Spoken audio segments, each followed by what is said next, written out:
हाय, good morning. कैसे हैं आप लोग? चलिए, अच्छे ही होंगे। देखते हैं, आज एक नया चैप्टर की बात करते हैं जो औसत या इसी को इंग्लिश में अगर कहा जाएगा तो एवरेज के रूप में कहा जाएगा। काफ़ी ये इंटरेस्टिंग चैप्टर है, खास करके अगर कहा जाए तो कॉम्पिटिटिव लेवल में इससे किसी तरह का आप एग्ज़ाम दीजिए, कहीं ना कहीं एक दो क्वेश्चन आपको पूछा ही जाता है, चाहे वो बैंकिंग सेक्टर में जाइए या एसएससी सेक्टर में जाइए या रेलवे सेक्टर में जाइए या किसी तरह का आप सेक्टर में चले जाइए, कम से कम एक दो क्वेश्चन जरूर रहेंगे। आइए थोड़ा सा इस पर फोकस डालते हैं कि एवरेज की अगर हम बात करते हैं तो ऐसा नहीं है कि ये नया टॉपिक है। आप पहले भी अगर आप 9-10 की बात किया जाए तो पहले भी आप ये चैप्टर पढ़े थे, उसमें आपको हेडिंग दिया हुआ था, याद कीजिएगा, मीन, मीडियन एंड मोड, अर्थात कह सकते हैं माध्य, माध्यिका और बहुलक। आज उसी से कनेक्टेड है जो चैप्टर है, उसका नाम औसत है और इसको इंग्लिश में अगर कहा जाए साधारणतः तो हम लोग एवरेज कहते हैं। आइए जरा इस पर नज़र डालते हैं कि इसका फंडामेंटल फार्मूला क्या होगा। अगर हम डिफिनीशन की बात करें, खास करके ये भी ध्यान रखना है कि कॉम्पिटिटिव आपका एग्जाम है तो उसमें कोई ज़रूरी नहीं है डिफिनीशन पूछता नहीं है, लेकिन हाँ ज़रूरी है, थोड़ा सा ध्यान रखना ज़रूरी है, जिससे आपको आगे जा कर के कहीं भी कुछ प्रॉब्लम ना हो, कोई कन्फ्यूजन ना हो, कोई दुविधा भी ना हो, तो ज़्यादा बेहतर होंगे आपके लिए। देखिए, औसत की अगर बात किया जाए तो औसत जो है एक मिडिल वैल्यू है, या इसी को हम मध्यमान के रूप में कहते हैं। अगर हम इस पर नज़र डालें फार्मूला के आधार पर तो जनरली फार्मूला जो होता है, अगर हम औसत की अगर बात करें तो औसत बराबर जो होता है वो सम बाई नंबर के रूप में। अगर हम इस एवरेज को, औसत को अगर हम ए से डिनोट करते हैं तो कहीं ना कहीं औसत बराबर, ध्यान रखिएगा कि औसत एवरेज को हम ए से डिनोट कर रहे हैं। और अगर हम एवरेज की बात करेंगे तो थ्योरी सिर्फ फंडामेंटल थ्योरी कहा जाए तो ये सम बाई नंबर के रूप में ये आपका हो सकता है, या इसी को अगर हम हिंदी मीडियम में कहें तो ये कह सकते हैं सम का मतलब जो होगा वो योग होगा, और कहीं ना कहीं नंबर का जो मतलब होता है वो एक संख्या के रूप में होता है, अर्थात हम इसको संख्या के रूप में लिख सकते हैं।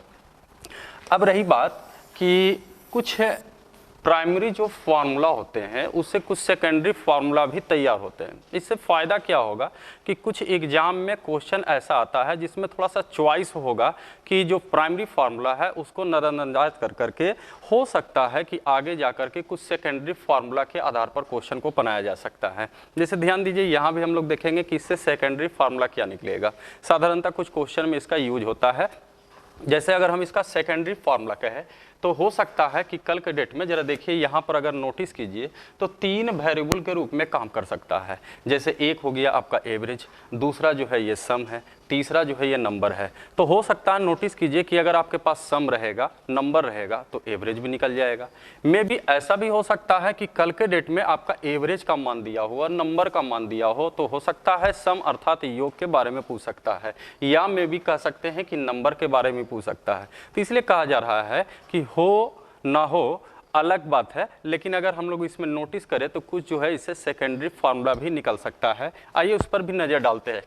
जैसे मान लिया जाए कि अगर हमको सम निकालना है, या उसी को हम लोग योग के रूप में कह रहे हैं, कुछ भी आप लिख सकते हैं। जैसे कि फायदा होगा कि ऐसा करते हैं, इसको सम के रूप में ही लिखते हैं।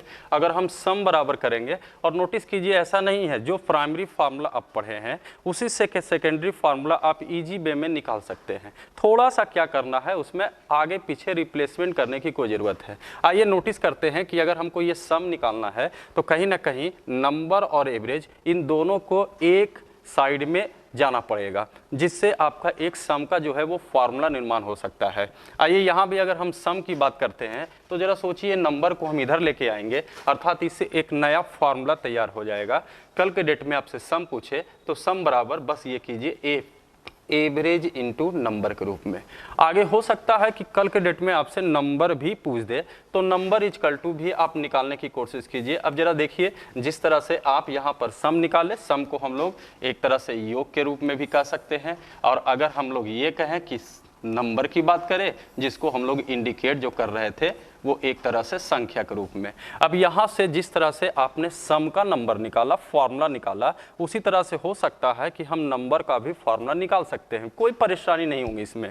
आइए जरा नंबर पर विचार करें कि नंबर का फार्मूला, वो भी खास करके अगर कहा जाए तो सेकेंडरी फार्मूला जो होगा वो कैसे निकालेंगे। जिस तरह से हम लोग सम के लिए रिप्लेस किए आगे पीछे, उसी तरह से अगर हम नंबर के लिए रिप्लेस करें तो नंबर को हम यहाँ पर लाते हैं, एवरेज को हम यहाँ पर लाते हैं, तो फिर से एक नंबर का एक स्पेशल फार्मूला तैयार हो जाएगा।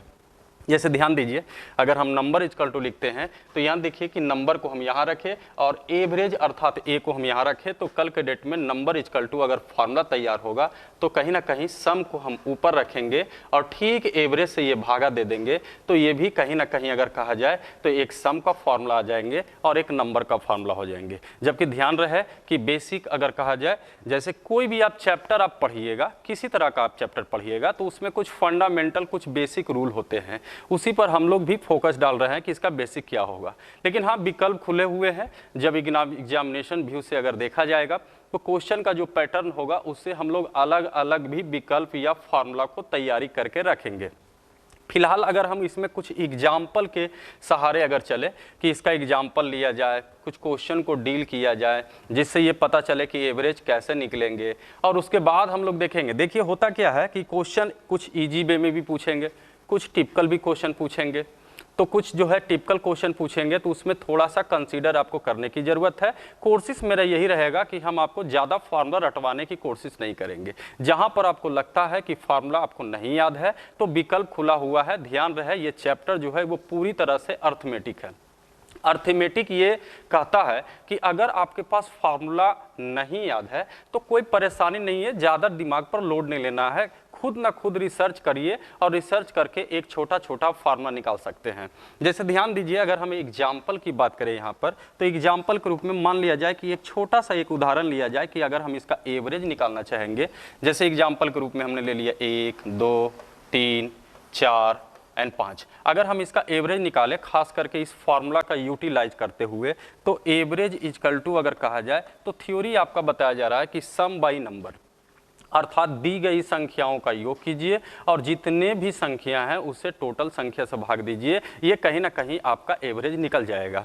यहाँ भी अगर हम विचार करते हैं तो सभी नंबर को हम ऐड करने की कोशिश करेंगे, अर्थात 1 + 2 + 3 + 4 + 5 एंड डिवाइड बाई अगर हम 5 करते हैं। आइए जरा इसको हम ऐड करने की कोशिश करते हैं। जैसे 5 4 9, 9 3 12, 12 2 14, 14 1 15, अर्थात 15 को ठीक टोटल नंबर जो आपका 5 है उससे हम भागा देंगे तो ये 5 या 15, ये आपका आंसर निकल गया। अब जरा ये विचार कीजिए कि क्या इतना फार्मूला से काम चल जाएगा आपका? तो हम भी कहेंगे कि देखिए काम चलने वाला आपका नहीं इतना से, कहीं ना कहीं आपको प्रयास और करना पड़ेगा। अगर यही रहता कि औसत बराबर योग बटा अगर संख्या होता, इतना से काम चल जाता तो हर कोई रट लेता और इजी वे में क्वेश्चन जो रहता उसका आंसर निकाल लेता, लेकिन ऐसा कुछ नहीं है। लेकिन हाँ, एक बेसिक जो है किसी भी चैप्टर में अगर आप बेसिक को ध्यान में रखते हैं तो आगे टिपिकल क्वेश्चन होंगे तो वो बेसिक आपको कहीं ना कहीं सपोर्ट करेंगे, इसलिए बेसिक को बताया जाता है। आगे देखिए, हमने ये भी कहा कि चलिए औसत तो आपने निकाल लिया, लेकिन क्या कोई ज़रूरी है कि इससे काम चलेगा? तो हमने भी बोला कि देखिए ये कोई ज़रूरी नहीं कि इतना से काम चल जाएगा। तो आइए कुछ और नज़र डालते हैं कि और कहाँ कहाँ परेशानी होंगे। जबकि ध्यान दीजिए, अगर हम नोटिस करते हैं खास करके अगर हम एवरेज को टारगेट को लेके अगर चलते हैं तो एवरेज इक्वल टू जो हो रहा है वो सम बाई नंबर के रूप में हो रहा है। यानी कहीं ना कहीं अगर हम फोकस करें कि अगर हमको एवरेज निकालना ही है तो कहीं ना कहीं किसी चीज़ का सम चाहिए और नंबर चाहिए, अर्थात संख्याओं का योग चाहिए और नंबर चाहिए। अब ये विचार कीजिए कि क्या परेशानी कहाँ आएंगे इसमें, क्योंकि हमने ये कहा कि क्या इतना से काम चलेगा, तो हम भी बोल रहे हैं कि देखिए काम तो चलने वाला इतना सा नहीं है, ये तो एक फंडामेंटल है जिससे हम लोग आगे बढ़ रहे हैं। तो आगे परेशानी हम लोग ये देखेंगे कि परेशानी होगा कहाँ पर।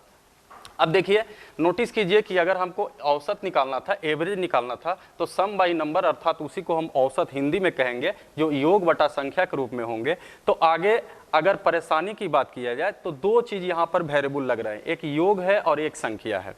अब जरा सोचिए कि अगर योग भी निकल जाए और संख्या निकल जाए तो आप इजी वे में किसी का भी एवरेज निकाल सकते हैं। सवाल ये उठता है कि अगर हम योग पर विचार करें और संख्या पर विचार करें कि ये दोनों कैसे निकल सकते हैं, अलग अलग कुछ कंडीशन होंगे, तो आगे परेशानी जो होगा वो योग पर ज़्यादा होने वाले हैं, संख्या पर कोई परेशानी नहीं होंगे। आप नोटिस कीजिए, अगर आपको पूछे नंबर संख्या, जैसे कह दिया जाए 1 से लेकर 10 तक, तो आपको तो पता होगा कि संख्या इसमें नंबर जो होंगे वो 10 होंगे। अगर कहा दिया जाए कि 15 संख्या, यानी टोटल नंबर जो होंगे 15 होंगे, लेकिन सवाल ये उठता है कि 15 संख्याओं को जोड़ना ये परेशानी होंगे।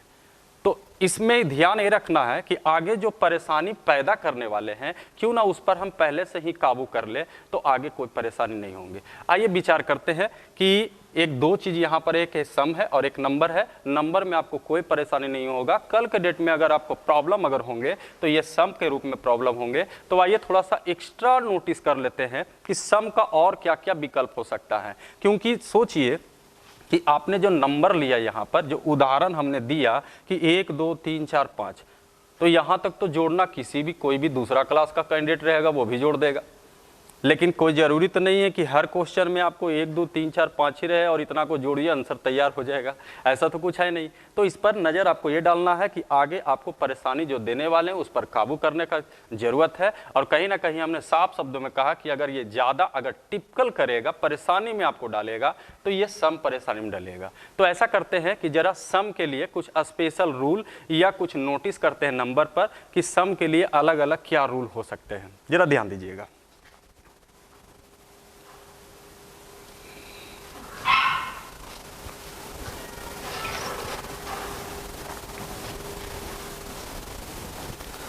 देखते हैं, ध्यान दीजिए। अब हम लोग थोड़ा सा पार्ट बाई पार्ट चले कि नंबर निकल जाएंगे, लेकिन सम की बात किया जाए तो वो परेशानी आएंगे। विचार करते हैं कि अलग अलग कितने तरह का सम निकालना पड़ सकता है। अगर जनरली हम लोग कॉम्पिटिटिव एग्जाम के हिसाब से सोचे तो ज़्यादा बेहतर ये होगा कि हमको नंबर संख्याओं को जोड़ना है। अब अगर हम संख्या पर नोटिस करें, संख्याएं तो बहुत अलग अलग तरह के होते हैं, लेकिन अगर हम कुछ सिलेक्टेड अगर संख्या की बात करें जो ज़्यादा यूटिलाइज होगा आपका, खास करके वो एवरेज में, तो 3 तरह का नंबर हो सकते हैं। या तो वो नेचुरल नंबर हो, या तो वो इवन नंबर हो, या तो वो ऑड नंबर हो। कहने का मतलब हुआ कि या तो वो प्राकृत संख्या हो, या तो वो सम संख्या हो, या तो वो विषम संख्या हो। नेचुरल नंबर, प्राकृत संख्या। अगर हम इवन नंबर की बात करते हैं तो वो जो हो एक तरह से सम संख्या होंगे। अगर हम ऑड नंबर की बात करते हैं तो वो एक तरह से विषम संख्या होंगे। आइए जरा विचार करते हैं, इन तीनों पर फोकस डालते हैं कि इसका सम कैसे निकलेंगे। जरा ध्यान दीजिएगा। जैसे मान लिया जाए दिया हुआ है 1 + 2 + 3 + 4 + 5। आगे मान लिया जाए कि ये डॉट डॉट करते करते n तक चले जाए। उसी तरह से अगर हम ये विचार करें एक और नंबर, जैसे 2 4 6 8 10, शायद ये भी आगे तक जा सकता है। n टर्म का मतलब हुआ कि आप 10 टर्म लिख सकते हैं, 15 टर्म लिख सकते हैं, स्वतंत्र है, इसलिए डॉट डॉट करके n लिख दिया गया। उसी तरह से और अगर हम ये विचार करें तो हो सकता है कि तीसरा जो नंबर हो जाए वो एक तरह से ऑड नंबर के रूप में हो सकते हैं, जैसे 1 + 3 + 5 + 7 + 9, ये भी हो सकता है डॉट डॉट n टर्म तक जाए। हम लोग ये 3 नंबर पर विचार करते हैं। ऐसा नहीं है कि संख्या के रूप में अगर कहा जाए, मन में अगर किसी का चल रहा है कि सर संख्या 3 ही होंगे, तो ऐसा कोई गारंटी नहीं है। संख्या बहुत तरह के होते हैं। आपको प्राकृत संख्या हो गया, एक तरह से सम संख्या हो गया, विषम संख्या हो गया, और भी कहा जाए तो अलग अलग परमेय संख्या, अपरमेय संख्या, पूर्ण संख्या, बहुत तरह के संख्या होते हैं। लेकिन एक सेलेक्टिव अगर हम लोग नोटिस करें कि एग्जाम में जो आपका एवरेज से रिलेटेड क्वेश्चन ज़्यादा पूछेंगे उस पर हम लोग विचार कर रहे हैं। जरा देखिएगा गौर से, इन तीनों नंबर पर विचार किए। अभी तक तो हम लोग 1 से लेकर 5 तक था तो इजी में भी जोड़ दिए, लेकिन सोचिए कि हो सकता है 100 टर्म इसमें चले जाए। 1 से 5 तक किए तो 5 टर्म थे आपके पास, 5 संख्याएं थे। 100 संख्या को भी जोड़ना पड़ सकता है, 200 संख्या का भी जोड़ना पड़ सकता है, 15 संख्या को भी जोड़ना पड़ सकता है। तो जो हम लोग अभी इसके पहले टेंडेंसी जो अपनाएं कि 1 से लेकर के 5 तक जोड़ना है, तो जोड़ दीजिए आराम से। 5 और 9 3 12 2 14 और 1 15। लेकिन नोटिस कीजिए कि अगर आपको 1 से लेकर के अगर आपको 20 तक जोड़ना है, या 1 से लेकर ना रह करके हो सकता है कि सिर्फ नंबर 20 को जोड़ना है या 25 का नंबर जोड़ना है, तो क्या आपके लिए संभव है कि जो प्रोसेस अभी इसके पहले अपनाया उससे जोड़ना संभव है? नहीं, गलत हो जाएंगे। और अगर आप जोड़ भी लीजिएगा तो आपके पास टाइम लिमिट है। खास करके ये नोटिस कीजिए, टारगेट लीजिए कि आप एवरेज तो जरूर पढ़ रहे हैं, लेकिन किसी तरह का चैप्टर होगा, खास करके कॉम्पिटिटिव में आपका टाइम मैनेजमेंट बेहद जरूरी है। क्योंकि ऐसा नहीं है कि अगर आप मान लीजिए क्वेश्चन अगर दिया हुआ एक क्वेश्चन तो आप 10 मिनट में बनाइएगा, वहाँ पर टाइम आपके पास कहाँ है? 20 से 30 मिनट में तो आपको कहीं ना कहीं 40 से 50 क्वेश्चन हिट करना पड़ेगा। और ज़रा सोचिए कि अगर एक ठो जोड़ने में अगर आप टाइम लगाइएगा तो परेशानी होंगे। तो इसके लिए क्या कीजिए, और हमने पहले भी क्लियर कर चुका कि देखिए एवरेज की बात किया जाए तो एवरेज में सम बाई नंबर होंगे। आगे आपको परेशानी जो है वो सम के रूप में देंगे, अर्थात योग के रूप में देंगे। तो इसलिए हम लोग कुछ जो है सिलेक्टेड नंबर को उठाया और देखा कि इसका सम कैसे निकालेंगे। आइए जरा विचार करते हैं। जब पहला नोटिस करते हैं, यहाँ पर आपको सम निकालना है, जैसे 1 2 3 4 5। इसमें बेहतर होंगे कि अगर आपको लगता है कि यहाँ पर हम एक सम भी रखें और साथ ही साथ ये भी टारगेट में रखिए कि हम लोग सम नहीं पढ़ रहे हैं, हम लोग एवरेज पढ़ रहे हैं, तो एवरेज इसका क्या होना चाहिए। चलिए कुछ एग्जाम्पल हम लोग सब सीखेंगे। ऐसे तो ध्यान दीजिए कि आप बचपन में पढ़े होंगे, जैसे 7 8 क्लास में पढ़े होंगे, तो इस नेचुरल नंबर का अगर हम सम कहें तो नेचुरल नंबर का सम जो है वो ईजी वे में बनता था। लेकिन यहाँ पर अगर बात किया जाए, जैसे 4 थे, यहाँ पर आपका 6 दिया हुआ था, तो कहीं ना कहीं नेचुरल नंबर का सम का जो फार्मूला था 7 8 क्लास में पढ़ना था, उसमें फार्मूला था n × n + 1/2। अब ये ध्यान रखिए कि ये फार्मूला याद रहता है तो अच्छी बात है, लेकिन ध्यान ये रखना है कि कितना याद कीजिएगा। याद करते करते आप थक जाइएगा। बेहतर होंगे कि सोचने की क्षमता बढ़ाइए। और हमने ये भी कहा कि देखिए सारा चीज़ जो ये देख रहे हैं उसमें अगर आपके पास फार्मूला नहीं है, मे बी ऐसा नहीं है, अगर आप किसी के पास क्षमता है कि हम रट ही ले तो परेशानी नहीं है, लेकिन हर कोई के पास क्षमता नहीं होगा कि वो रट लेगा। तो इस हालत में कुछ ऐसा विकल्प ढूंढना पड़ेगा कि अगर फार्मूला नहीं है तो हम फार्मूला बना सकते हैं। आइए कुछ तीन चार जो एग्जाम्पल है उस पर हम लोग थोड़ा थोड़ा विचार कर ले कि अगर फार्मूला नहीं है तो इसमें फार्मूला कैसे बनते हैं। जैसे ध्यान दीजिए, पहला नंबर दिया हुआ है 1 2 3 4 5। अब इसको हमको ऐड करना है। अब ऐड करने में ध्यान दीजिए, अभी तो हम लोग तो ऐड किए थे कि 1 2 3 4 5 जैसे ध्यान रखते हैं। आइए नहीं होता है तो इसको हम लोग पहले मिटा ही लेते हैं, पहले इसको देख लेते हैं। ध्यान दीजिएगा, देखिए आते हैं उस पर भी हम लोग नज़र डालेंगे। देखते हैं अभी तक हम लोग एक नंबर 1 2 3 4 और 5 पर विचार किए, इसको जोड़ दिए थे ईजी वे में 5 और 9 3 12। लेकिन हम लोग एक विस्तार रूप में चल रहे हैं कि अगर बड़े स्तर का क्वेश्चन अगर जोड़ना होगा तो परेशानी क्या होगा, इसलिए हम लोग छोटा छोटा नंबर को लेकर के रिसर्च कर ले। रिसर्च करने के बाद जो फार्मूला आते हैं, कहीं ना कहीं बड़े नंबर भी लीजिएगा तो फार्मूला में कोई बदलाव नहीं होता है। यहाँ भी देखिए कि जोड़ दिए थे तो जोड़ने से आया था आपका 15 आया था, लेकिन कहीं ना कहीं कहा जाए कि क्या कोई ऐसा प्रोसेस हो, क्या कोई ऐसा फार्मूला हो जिससे हमको जोड़ना ना पड़े, डायरेक्ट फार्मूला ऑपरेट करे, ईजी वे में आंसर निकल जाए। बिल्कुल हो सकते हैं, घबराने की कोई ज़रूरत नहीं है। आइए जरा पहला हम लोग नियम पढ़े कि अगर कोई भी नेचुरल नंबर के रूप में अगर हो जाएगा और अगर हम उसका सम निकालना चाहेंगे तो सम का फार्मूला क्या होंगे। अब यहाँ पर देखिए नंबर की अगर बात किया जाए तो टोटल नंबर जो है यहाँ पर 5 है।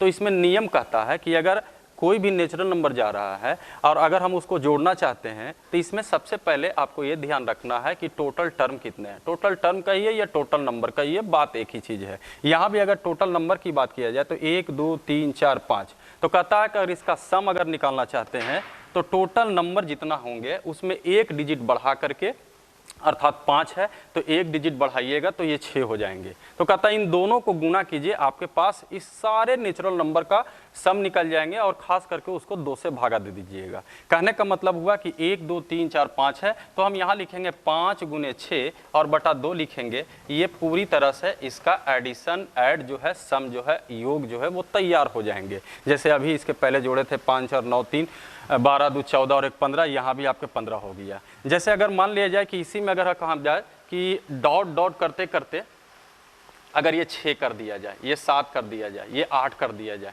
कहा जाए कि इसका सम निकालिए, तो फिर से देखिए जिस तरह से यहाँ ने आपने रूल अपनाया उसी तरह से यहाँ भी आप रूल अपना सकते हैं। नोटिस कीजिए कि टोटल नंबर कितने हैं, तो इसमें 8 नंबर आ रहे हैं। अब अगर हमको इसका सम निकालना है तो कहीं ना कहीं सम निकालने के लिए एक 8 को लिखेंगे और हमने कहा कि जितने भी नंबर हैं उसमें एक डिजिट बढ़ा कर करके गुना कीजिए और उसको 2 से भागा दीजिए, ये बिल्कुल आपका सम निकल जाएगा। यानी एक डिजिट बढ़ाएंगे तो वो 9 के बराबर होंगे और ठीक इसको 2 से भागा देंगे, ये 2 से भागा जैसे ही लगेंगे तो ये इसका वैल्यू हो जाएगा 9 चौक 36।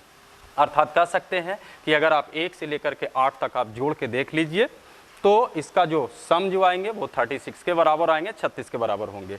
अब इससे एक फ़ायदा हमको ये हुआ कि फार्मूला याद नहीं था तो हम लोग यहाँ पर रिसर्च किए, जिससे एक फार्मूला तैयार हुआ कि अगर किसी भी नेचुरल नंबर का सम निकालते हैं तो सम का जो फार्मूला होंगे वो n × n + 1/2 के बराबर हो जाएंगे। देखते हैं आगे।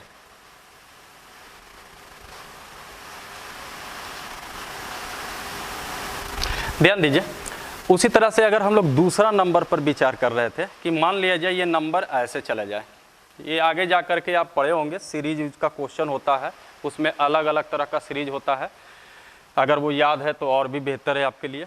जैसे 2, 4, 6, 8 एंड 10, मान लिया जाए ये भी n टर्म तक गया है, n का मान कुछ भी आप रख सकते हैं, स्वतंत्र हैं। यहाँ भी अगर नोटिस कीजिए कि अगर हमको इसका सम निकालना है तो कहीं ना कहीं इस पर विचार कीजिए तो ये सारा जो नंबर है आपका वो इवन नंबर है, अर्थात सम संख्या के रूप में है। आज से ये ध्यान रखिए कि अगर सपोज कीजिए कि हम यहीं तक जोड़ना चाहें, जैसे 2 है, 4 है, 6 है, 8 है और ये 10 के रूप में है, छोटा नंबर है, ज़रा इस पर विचार कर ले और अगर ये क्लियर हो जाए तो फिर उसका फार्मूला जिस तरह से एग्जाम्पल से सेटिस्फैक्शन हुआ तो उसके बाद आप वहाँ पर लिख दिए सम के रूप में। यहाँ भी सोच रहे हैं कि अगर ये क्लियर हो जाए तो एक फार्मूला के रूप में फ्रेमिंग कर दिया जाएगा। यहाँ कहता है, नियम कहता है कि अगर हम सम संख्याओं का योग निकाल रहे हैं, अर्थात सम ऑफ इवन नंबर कर रहे हैं, तो इसमें भी कहता है कि जितने नंबर हैं, आइए ज़रा काउंट कर ले नंबर इसमें, 2, 4, 6, 8, 10, ये नंबर नहीं हुआ, ये संख्या का मान हुआ। अगर हम काउंट करेंगे तो काउंट इसी तरह से करेंगे, 1, 2, 3, 4, 5, यही काउंट करने का तरीका है। अब इसको हम काउंट करते हैं तो टोटल कितने नंबर हो रहे हैं, 5 नंबर हो रहे हैं। तो यहाँ नियम कहता है कि अगर इवन नंबर का सम करना है तो कहता है जितना नंबर है उसमें एक डिजिट बढ़ा करके सिर्फ मल्टीपल कर दीजिए, ये आपका सम निकल सकता है। जैसे यहाँ पर 5 नंबर है तो इसका हम सम निकालना चाहेंगे तो 5 और कहीं ना कहीं एक डिजिट बढ़ाने की कोशिश कीजिए तो 5 और 1 6 के बराबर हो जाएंगे, अर्थात यहाँ 6 से गुना कीजिए, 5 छक 30, ये देखिए आपका इसका सम निकल चुका है। आइए जोड़ के देख लेते हैं, कोई कन्फ्यूजन नहीं होनी चाहिए। जैसे देखिए 10, 8, 18, 18, 2, 20, 20, 4, 24, 24, 6, 30 हो गया। हो सकता है किसी के मन में चल रहा है कि हम और आगे बढ़ा देते, जैसे मान लीजिए 12 बढ़ा दिए, 14 बढ़ा दिए, तब भी कोई परेशानी नहीं है। इसमें सिर्फ ये ध्यान रखना है कि जितने नंबर है उसमें एक डिजिट बढ़ा करके भी गुना करना है, ये आपका सम निकल जाएगा। यहाँ भी अगर हम 14 तक लेते हैं तो टोटल नंबर जो हो गया वो 1, 2, 3, 4, 5, 6, 7, यानी इसका सम जो होगा वो 7 × 8, 8 सते 56, 56 के बराबर हो जाएंगे। इससे ये पता चला कि अगर हम किसी भी इवन नंबर के रूप में अगर हम जाते हैं और अगर हम इसका सम निकाल रहे हैं तो सम का जो फार्मूला तैयार हो रहा है वो n × n+1 के रूप में हो रहा है। आगे बढ़ते हैं, एक तीसरा हो सकता है मे बी ऑड नंबर के रूप में, जरा विचार करते हैं उस पर भी। ध्यान दीजिएगा, जैसे मान लीजिए तीसरा जो है वो ऑड नंबर के रूप में 1 + 3 + 5 + 7 + 9, मान लीजिए ये भी डॉट डॉट तक चला जाए, आगे n टर्म कहीं तक भी जा सकते हैं, 15 टर्म, 16 टर्म, 20 टर्म, पौने 15 टर्म मत कहिएगा। हाँ, ध्यान देते हैं। अब यहाँ पर अगर देखते हैं कि यहाँ तक का नोटिस करते हैं कि इसका ऐड क्या होना चाहिए, 1 + 3 + 5 + 7 + 9। अब यहाँ भी नोटिस कीजिए कि कितने टर्म हैं, तो यहाँ भी 1, 2, 3, 4, 5 टर्म यहाँ भी दिखाई दे रहे हैं। अगर इसका भी अगर हम सम निकालते हैं तो इसमें फार्मूला भी यह दीजिए। इसके लिए कहता है कि जितने टर्म हैं, खास कर करके स्पेशल हम लोग ऑड नंबर के लिए चल रहे हैं, जितने भी टर्म हैं उसमें कहता है कि उसका स्क्वायरिंग कर दीजिए, बिल्कुल उसका सम निकल जाएगा। जैसे कहने का मतलब 1, 2, 3, 4, 5, यानी इसका 5 का आप स्क्वायर करने की कोशिश कीजिए, ये बिल्कुल आपका सम निकल जाएगा, यानी 5 का स्क्वायर 25 यानी 25 के बराबर हो जाएंगे। जैसे आप जोड़ भी सकते हैं आप यहाँ पर 9, 7, 16, 16, 1, 17, 17, 3, 20, 20, 5, 25 के बराबर हो रहे हैं। तो चलिए कम से कम ये हुआ कि इसका अगर हम फार्मूला की बात करें कि अगर वो ऑड नंबर के रूप में जाते हैं और अगर हम उसका सम निकालने की कोशिश करते हैं तो सम का जो फार्मूला हो रहा है n टर्म तक जाएंगे तो वो n² के बराबर है। जबकि ध्यान दीजिए, आपका जो थ्योरी था या टॉपिक जो था उससे डाइवर्ट नहीं होना है। यहाँ ये कुछ अलग अलग कुछ छोटा छोटा मटेरियल है जो आपको सपोर्ट करेगा, इसलिए हम लोग यहाँ पर विचार कर रहे हैं। लेकिन आपका टारगेट फोकस जो होना चाहिए वो एवरेज पर होना चाहिए, क्योंकि हम लोग एवरेज के लिए विचार कर रहे थे। लेकिन परेशानी होने वाला था हम लोग को सम पर, योग पर, इसलिए सोचा गया कि क्यों ना हम लोग योग के बारे में कुछ अलग से जानकारी प्राप्त कर ले, जिससे आगे क्वेश्चन में कोई परेशानी ना हो। अब जरा विचार करते हैं कि इसका एवरेज क्या होना चाहिए। ये एक सिलेक्टिव हो जाएंगे, आपको ध्यान रखिएगा।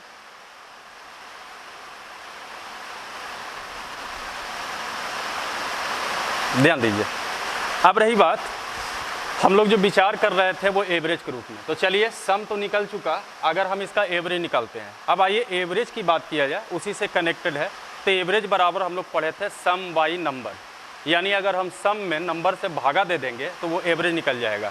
कहीं ना कहीं ये सारा जो सीरीज आप देख रहे थे, ये नेचुरल नंबर का, ये इवन नंबर का, ये ऑड नंबर का, और अगर हम लोग एवरेज की बात करें तो सम निकला हुआ है, और कहीं ना कहीं अगर इनसे टोटल नंबर से भागा दे देंगे तो एवरेज निकल जाएगा।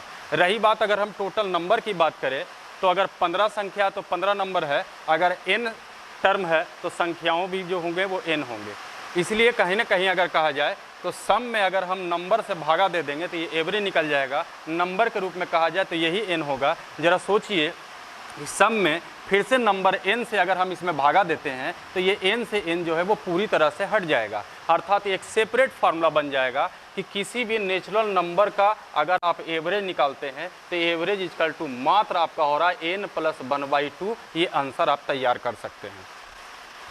उसी तरह से अगर कहा जाए कि मान लिया जाए कि 2, 4, 6, 8, 10 ये इवन नंबर का जा रहा था, अगर उसका आपसे पूछता है एवरेज क्या होंगे, तो ध्यान रखिए कि आपने तो सम ला चुका है, तो कहीं ना कहीं अगर हमको एवरेज में कन्वर्ट करना है तो जो सम दिया हुआ है फिर उसको नंबर से भागा देंगे। और नंबर के बारे में आपको पता है n टर्म तक गया है तो नंबर की बात किया जाए तो n ही होंगे। अब जरा सोचिए कि यहाँ भी अगर हम इसमें n से भागा देंगे तो ये n पूरी तरह से हट जाएगा, यानी फिर से एक सेपरेट फार्मूला बन गया आपके लिए कि कहीं ना कहीं अगर हम इसका एवरेज निकालना चाहेंगे तो ये सेलेक्टिव फार्मूला के रूप में n प्लस 1 के रूप में होंगे। आइए विचार करते हैं, एक लास्ट और है। इवन नंबर तो हो गया, अब ऑड नंबर पर बात करते हैं। ऑड नंबर में अगर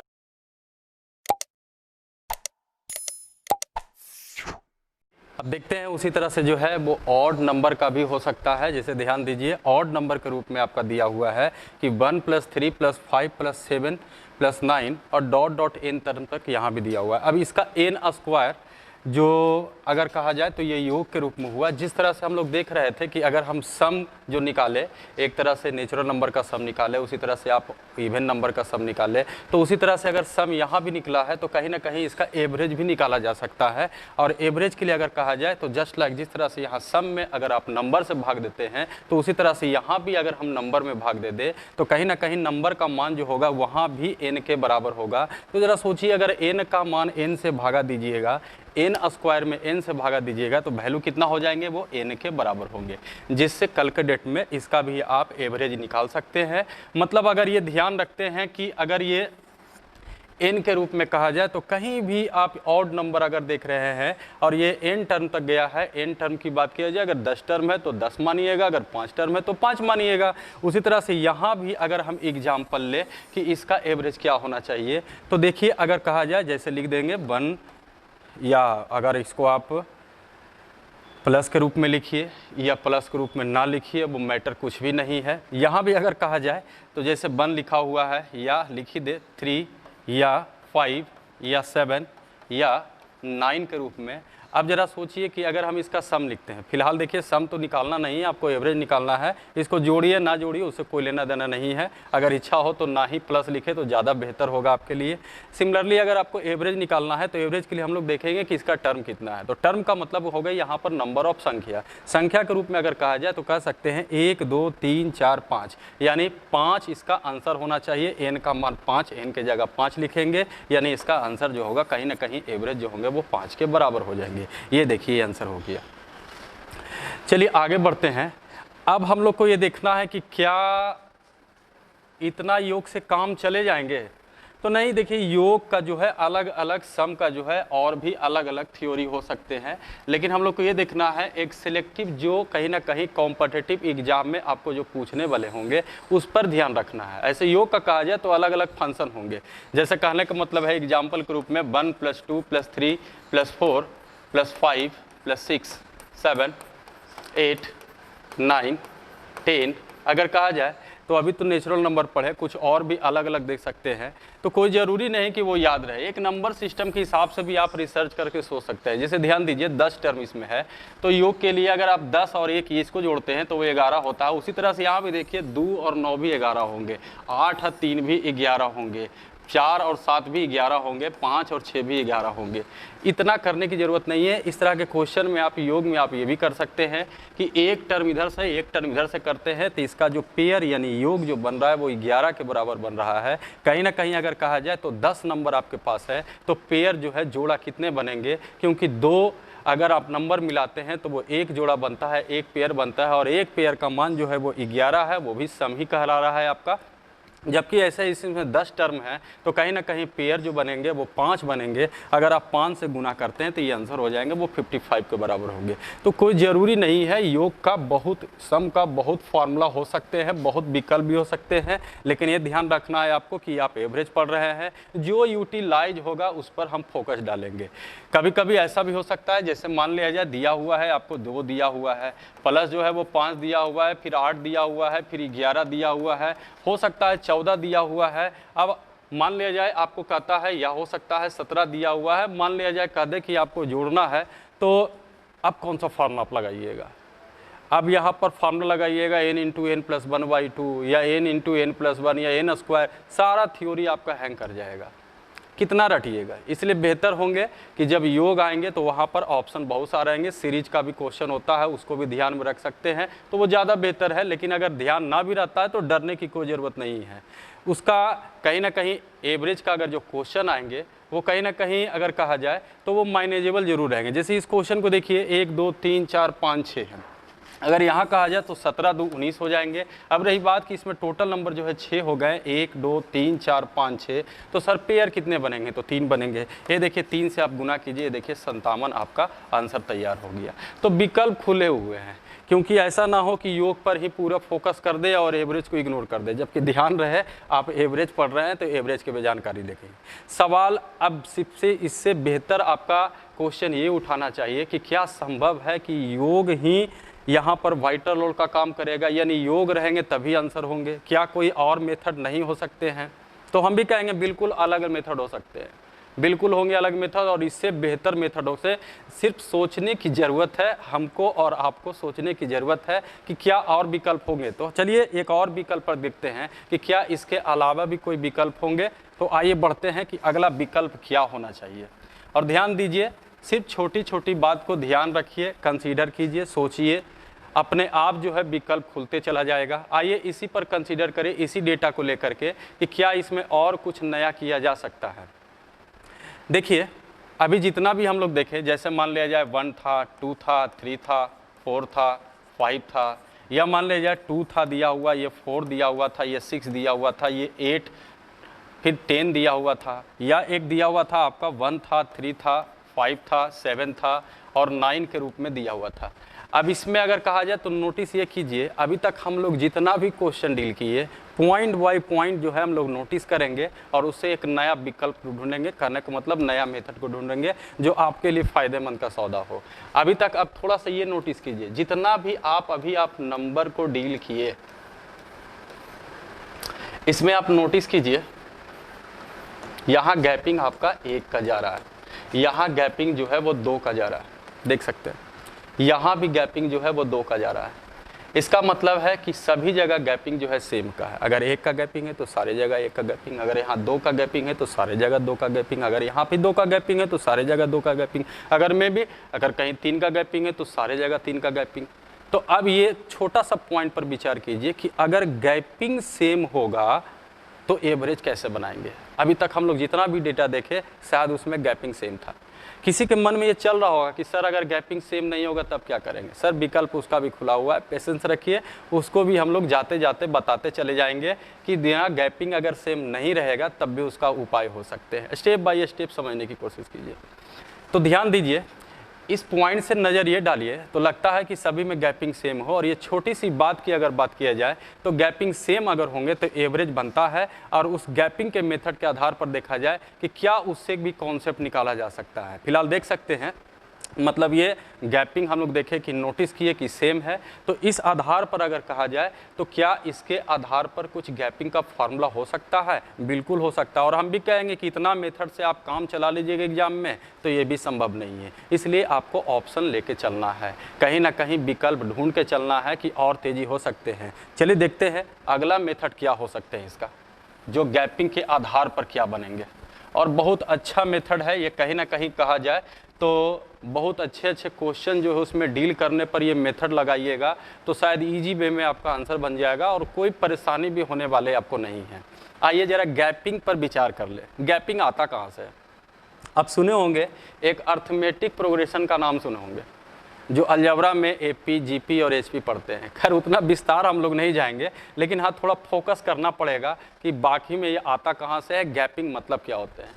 साधारणतः अगर कहा जाए तो गैपिंग का मतलब जो कहा जाए उसी को हम लोग डिफरेंस भी कह सकते हैं। ये देखिए, मान लीजिए गैपिंग लिखा हुआ है, या इसी को आप डिफरेंस भी कोड कर सकते हैं, या इसी को अगर कहा जाए तो हिंदी में आप अंतर भी लिख सकते हैं, कोई परेशानी नहीं है। सिर्फ समझना हम लोग को है, हेडिंग डाल दिए हैं कि गैपिंग का मतलब, और वो भी खास करके कहा जाए तो गैपिंग सेम का मतलब क्या होंगे। जैसे आप ध्यान रखिए, अर्थमेटिक प्रोग्रेशन एक टॉपिक था अलजेब्रा में पढ़ना, आइए उसी से आइडिया लेते हैं। उसके बाद यहाँ पर गैपिंग का जो एवरेज का जो फार्मूला होना चाहिए वो फार्मूला क्या होंगे, अगर आप नोटिस कीजिएगा तो इसके सहारे बन सकते हैं। क्या था उसको ज़रा समझिएगा। अर्थमेटिक प्रोग्रेशन में एक टीएनवा टर्म, टीएन बराबर निकालना रहता था और एक एसएन का मान निकालना रहता था। टीएन से क्या होता था फायदा कि आपको एक सीरीज दिया रहता था, और उसमें ध्यान रखिएगा कि गैपिंग सेम होगा। अर्थमेटिक प्रोग्रेशन का मतलब ही होता है कि प्रत्येक दो टर्म जो भी कंटिन्यू में रहेंगे तो उसका जो डिफरेंस होगा वो हमेशा कहीं भी बराबर होंगे। कहीं भी दो प्रत्येक संख्या, दो गो संख्या जो रहेंगे उसके डिफरेंस हमेशा बराबर होंगे। तो इसी को हम लोग एपी अर्थमेटिक प्रोग्रेशन करते थे। उस आधार पर अगर कहा जाए तो यहाँ भी अगर नोटिस करते हैं तो दो फार्मूला थे, आइए उस पर विचार करते हैं। एक था आपका फार्मूला पढ़ना टी एन बराबर a plus n minus 1 into d के बराबर, जहाँ ए को हम फर्स्ट टर्म कहते थे, एन को टीएनमा जैसे 12वां टर्म लेना है, अगर 15 टर्म लेना है तो एन का मान 15 होंगे, और डी का मतलब जो है वो डिफरेंस शो करता था। जबकि अगर कहा जाए तो कभी कभी इसको हम लोग कहते थे टीएनमा टर्म को, याद कीजिए अगर पढ़े होंगे अर्थमेटिक प्रोग्रेशन तो उसको लास्ट टर्म भी कहते थे, यानी आप टीएन को एल से भी डिनोट कर सकते हैं। अब एक फार्मूला आपको और था पढ़ना जो एसएन का फार्मूला था। एसएन मतलब हुआ कि जितना भी टर्म है उसका सम क्या होंगे, उसी को इंडिकेट किया गया कि एसएन बराबर। इसमें आप फार्मूला फले थे कि n/2, जबकि ध्यान रहे ये पूरी तरह से गैपिंग सेम जब होंगे उसके आधार पर एक मेथड को निकाला जा रहा है कि बाकी में वो मेथड क्या होना चाहिए। अब इस आधार पर कहा जाए तो एसएन का फार्मूला याद कीजिए था n/2 into 2a plus n-1 into ये डी के बराबर, ये फार्मूला आपको पढ़ना था। अब थोड़ा इसमें अगर हम और बदलाव करें तो जरा ध्यान दीजिए, क्या हम इसको ऐसे भी लिख सकते हैं n/2 बिल्कुल लिख सकते हैं। यहाँ पर कहा जाए तो इसको थोड़ा सा डाइवर्ट कीजिए कि ये जो 2a लिखा हुआ है हम इसको a प्लस यहाँ पर अगर कहा जाए तो n-1 इंटू डी, क्या लिख सकते हैं इसको, कोई परेशानी तो नहीं होंगे। बस ये 2a को हम a प्लस ए लिख दिए, बाकी जो है वही चीज़ है। अब जरा सोचिए इसका मान जो है वो कहीं ना कहीं आपको दिया हुआ है कि हम l के रूप में भी, लास्ट टर्म के रूप में भी लिख सकते हैं, तो क्यों ना हम यहाँ पर इसका मान जैसा ही लिखेंगे l, तो कहीं ना कहीं अगर कहा जाए तो एसएन बराबर जो हो गया वो n/2 अभी भी कायम है, और इसको हम लोग a लिख दिए जो बचा हुआ है आपका, और एक l लिखा हुआ है ये बचा हुआ है। अब जरा सोचिए ये क्या मैसेज दे दिया आपको, तो ये सभी संख्याओं n टर्मों का योग दे दिया। अब आप एवरेज पढ़ रहे हैं तो एवरेज के हिसाब से सोचिए कि अगर आप सम में यानी योग में संख्या से भागा दीजिएगा तभी ना एवरेज निकलेगा। तो कहीं ना कहीं अगर हम संख्या को योग में अगर हम n से भागा देंगे तो ये निकल जाएगा। तो ये फार्मूला तैयार हो गया, या तो आप l प्लस a/2 कीजिए या तो a प्लस l/2 कीजिए, उसमें कोई मैटर नहीं है। तो ये आगे जा कर के ये वाइटर रोल का काम करेगा कि एक एवरेज के रूप में, एक सिलेक्टिव फार्मूला के रूप में अगर कहा जाए तो कह सकते हैं कि अगर गैपिंग सेम होगा तो एवरेज इक्वल टू हम last term plus first term divide by 2 भी कर सकते हैं। यानी विकल्प आप लेके चलिए, क्योंकि ये ध्यान रखिए कि जो आप इसके पहले वाले मेथड देखे क्या उतना से संभव है, तो हमने खुद बोला कि देखिए संभव उतना से नहीं है। एक मेथड से आप चलिएगा कि हर क्वेश्चन को हिट कर दे, क्वेश्चन अलग अलग तरह का चॉइस मांगेगा तो उसके हिसाब से आपको भी चॉइस तो रखना ही पड़ेगा। तो इसके आधार पर अगर कहा जाए तो एक गैपिंग का देखिए एक फार्मूला तैयार हो गया कि अगर किसी भी सीरीज का, ध्यान से सुन लीजिए, कि अगर किसी भी सीरीज में अगर गैपिंग सेम होगा, और ज़्यादातर खास करके कहा जाए तो इस तरह का जितना भी क्वेश्चन आते हैं बैंकिंग सेक्टर में ज़्यादा आते हैं। हम ये नहीं कह रहे हैं कि एसएससी में नहीं आएंगे, रेलवे में नहीं आएंगे, आएंगे, लेकिन कुछ स्पेशल कहा जाए तो बैंकिंग सेक्टर में इस तरह का क्वेश्चन जरूर ज़्यादा पूछते हैं। जैसे आप सुने होंगे क्वेश्चन रहता है 7 लगातार विषम संख्या है, 7 लगातार विषम संख्या का जो एवरेज है वो दिया हुआ रहेगा, उसमें से कोई संख्या पूछेंगे। कभी और भी अलग अलग का क्वेश्चन होंगे और हम भी फोकस डालेंगे, थोड़ा फार्मूला विचार कर ले। तो चलिए इससे ये पता चला कि अगर जिस सीरीज का अगर एवरेज निकालना है तो उसमें 1 सेकेंड 2 सेकेंड हम लोग ये ध्यान रख ले कि क्या बाकी में गैपिंग सेम है। अगर गैपिंग सेम होगा तो ये मान लीजिए वो आपके लिए बेहतर हो, योग नहीं करना पड़ेगा। इससे ये आपको ये फ़ायदा होगा कि जो हम लोग पूरा टर्म को जोड़ रहे थे उसके लिए कहीं ना कहीं फार्मूला याद करना पड़ा n × n+1। अगर उससे आप निजात पाना चाहते हैं तो शायद कहीं ना कहीं ये फार्मूला ज़्यादा ऑपरेट करने में फ़ायदा होगा जी, ये ज़्यादा तेज़ी आपको ला देगा।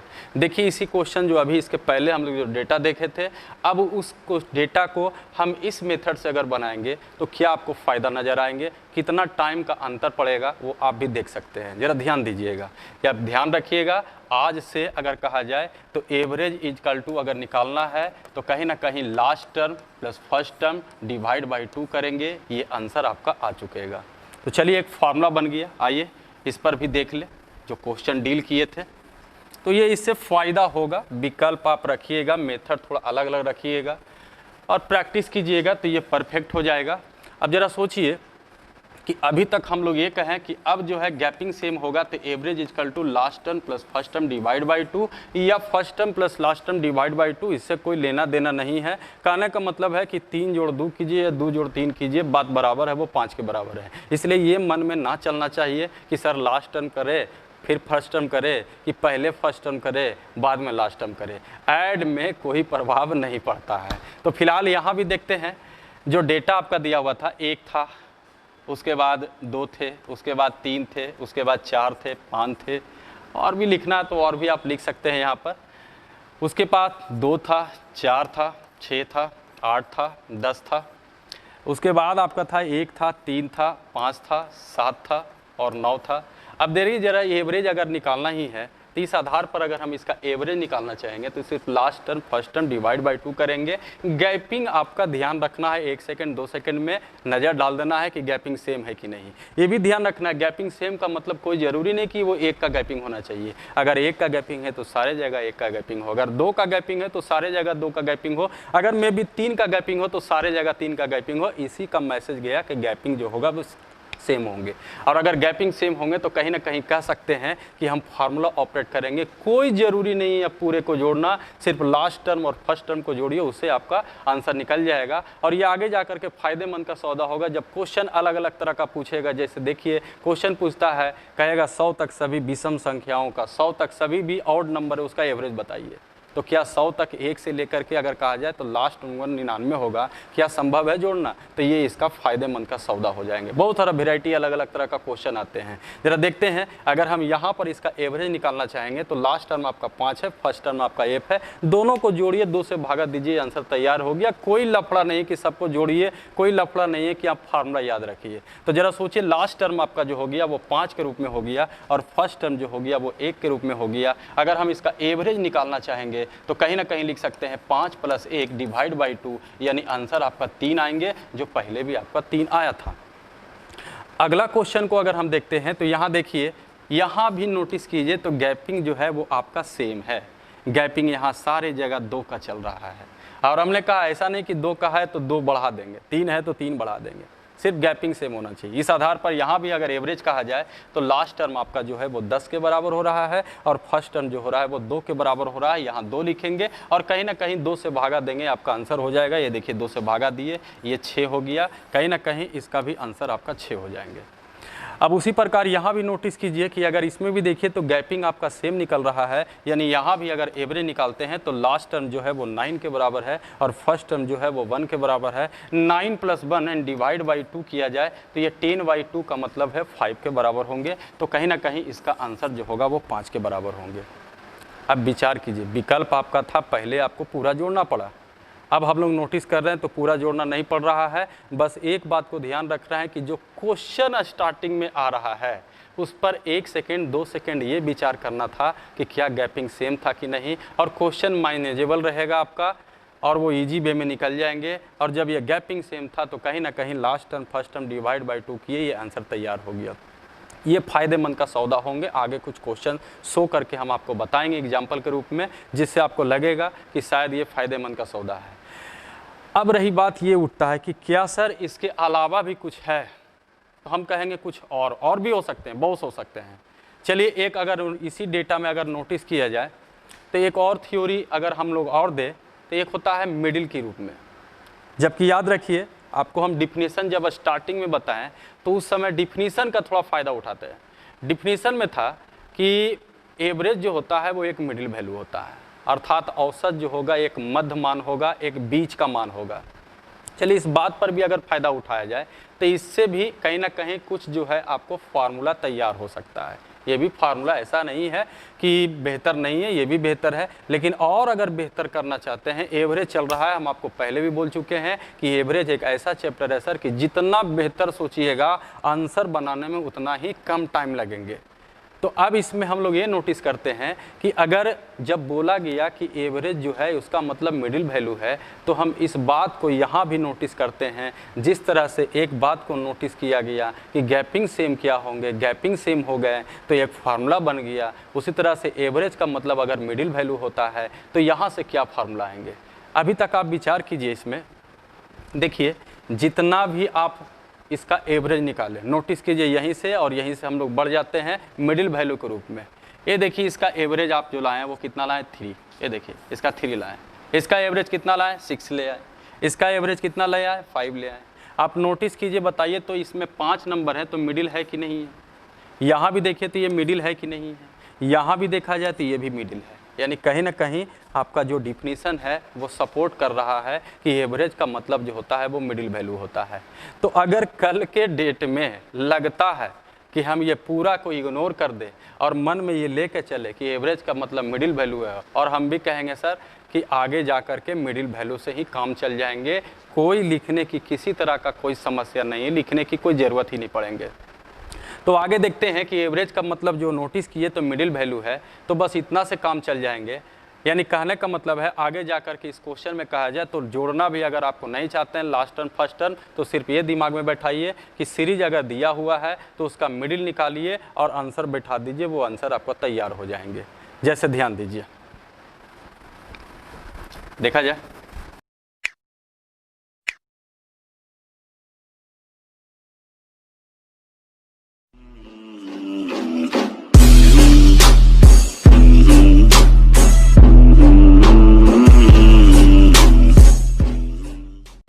जहाँ पर गैपिंग सेम नहीं होंगे उसका भी निदान करके ही जाएंगे लास्ट तक हम।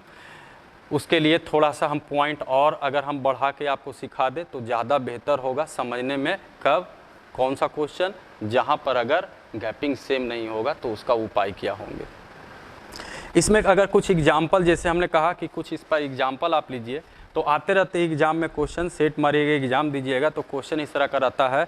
7 लगातार विषम संख्याओं का औसत 33 दिया हुआ है, उसके बाद पूछेगा 7, इसमें ऑड नंबर थे, लगातार कंटिन्यू की बात हो रहा है यहाँ पर कि 7 जो है कंटिन्यू ऑड नंबर था और उसका एवरेज जो था वो 33 था। तो 7 संख्या है तो कहीं ना कहीं इसमें से कोई भी संख्या पूछ सकता है। 5वीं संख्या क्या है, 8वीं संख्या, 5वीं संख्या क्या है, चौथी संख्या क्या है, दूसरी संख्या क्या है, संख्याओं का अंतर क्या है, वटेवर अलग अलग तरह के क्वेश्चन होंगे।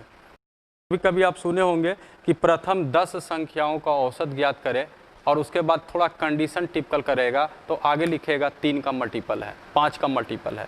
तो इस तरह का क्वेश्चन पूछे जाते हैं एग्जाम में। और कहीं ना कहीं कभी कभी आपको last term first term divide by 2 से भी काम चलाना पड़ेगा, कभी कभी वो आइडिया लगाना पड़ेगा, कभी कभी मिडिल वैल्यू से भी लगाना पड़ेगा। लेकिन पूरा योग को जोड़ना ये ज़रूरी नहीं है, उसका यूज कम ही होंगे, क्योंकि इतना बढ़िया मेथड आपके पास आ ही गया है तो क्या ज़रूरी है हम सबको जोड़ेंगे। अब ज़रा उस पर विचार करना, क्वेश्चन को आने के लिए एक छोटा सा प्रॉब्लम आने वाला हो सकता है, चलिए उसको क्लियर कर ले। क्या प्रॉब्लम आएंगे ये ध्यान दीजिए।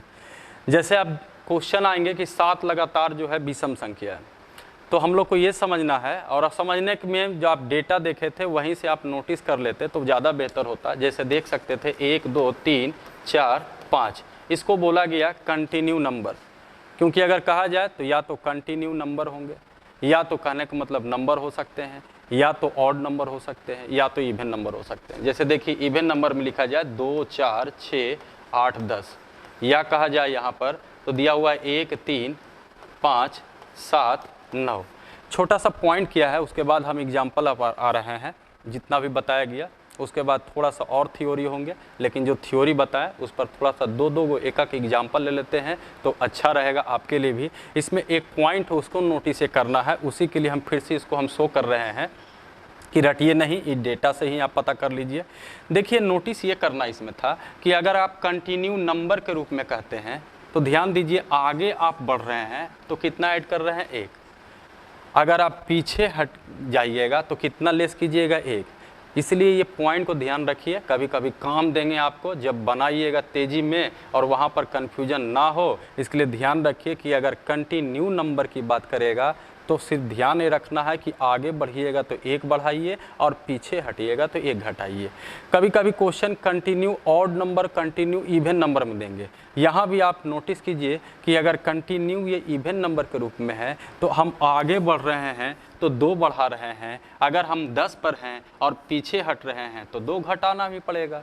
यानी कंटिन्यू अगर इवन नंबर रहे तो आगे बढ़िए तो 2 बढ़ाइए, पीछे हटिए तो 2 घटाइए। सवाल ये भी उठ रहा है किसी के मन में चलो कि सर आगे कहाँ बढ़ेंगे पीछे कहाँ बढ़ेंगे, तो हम एग्जाम्पल देंगे, उसमें क्वेश्चन आएंगे, उसमें कन्फ्यूजन जो आएंगे उसको हम दूर करने के लिए ध्यान में रख रहे हैं कि आगे बढ़ेंगे तो 2 बढ़ाएंगे और पीछे हटेंगे तो 2 घटाएंगे। उसी तरह से यहाँ भी एक पॉइंट है, नोटिस कर लीजिए कि अगर आप कंटिन्यू ऑड नंबर में भी जाते हैं तो इसमें भी प्रक्रिया वही है, प्रोसेस जो है उसी तरह का है कि अगर आप आगे बढ़ते हैं तो कहीं ना कहीं 2 बढ़ाइए और अगर आप पीछे स्टेप को लेते हैं तो कहीं ना कहीं 2 को लेस किया जाए। अब आइए कुछ क्वेश्चन इस पर नज़र डालते हैं कि क्वेश्चन जो एग्ज़ाम में कैसे पूछते हैं।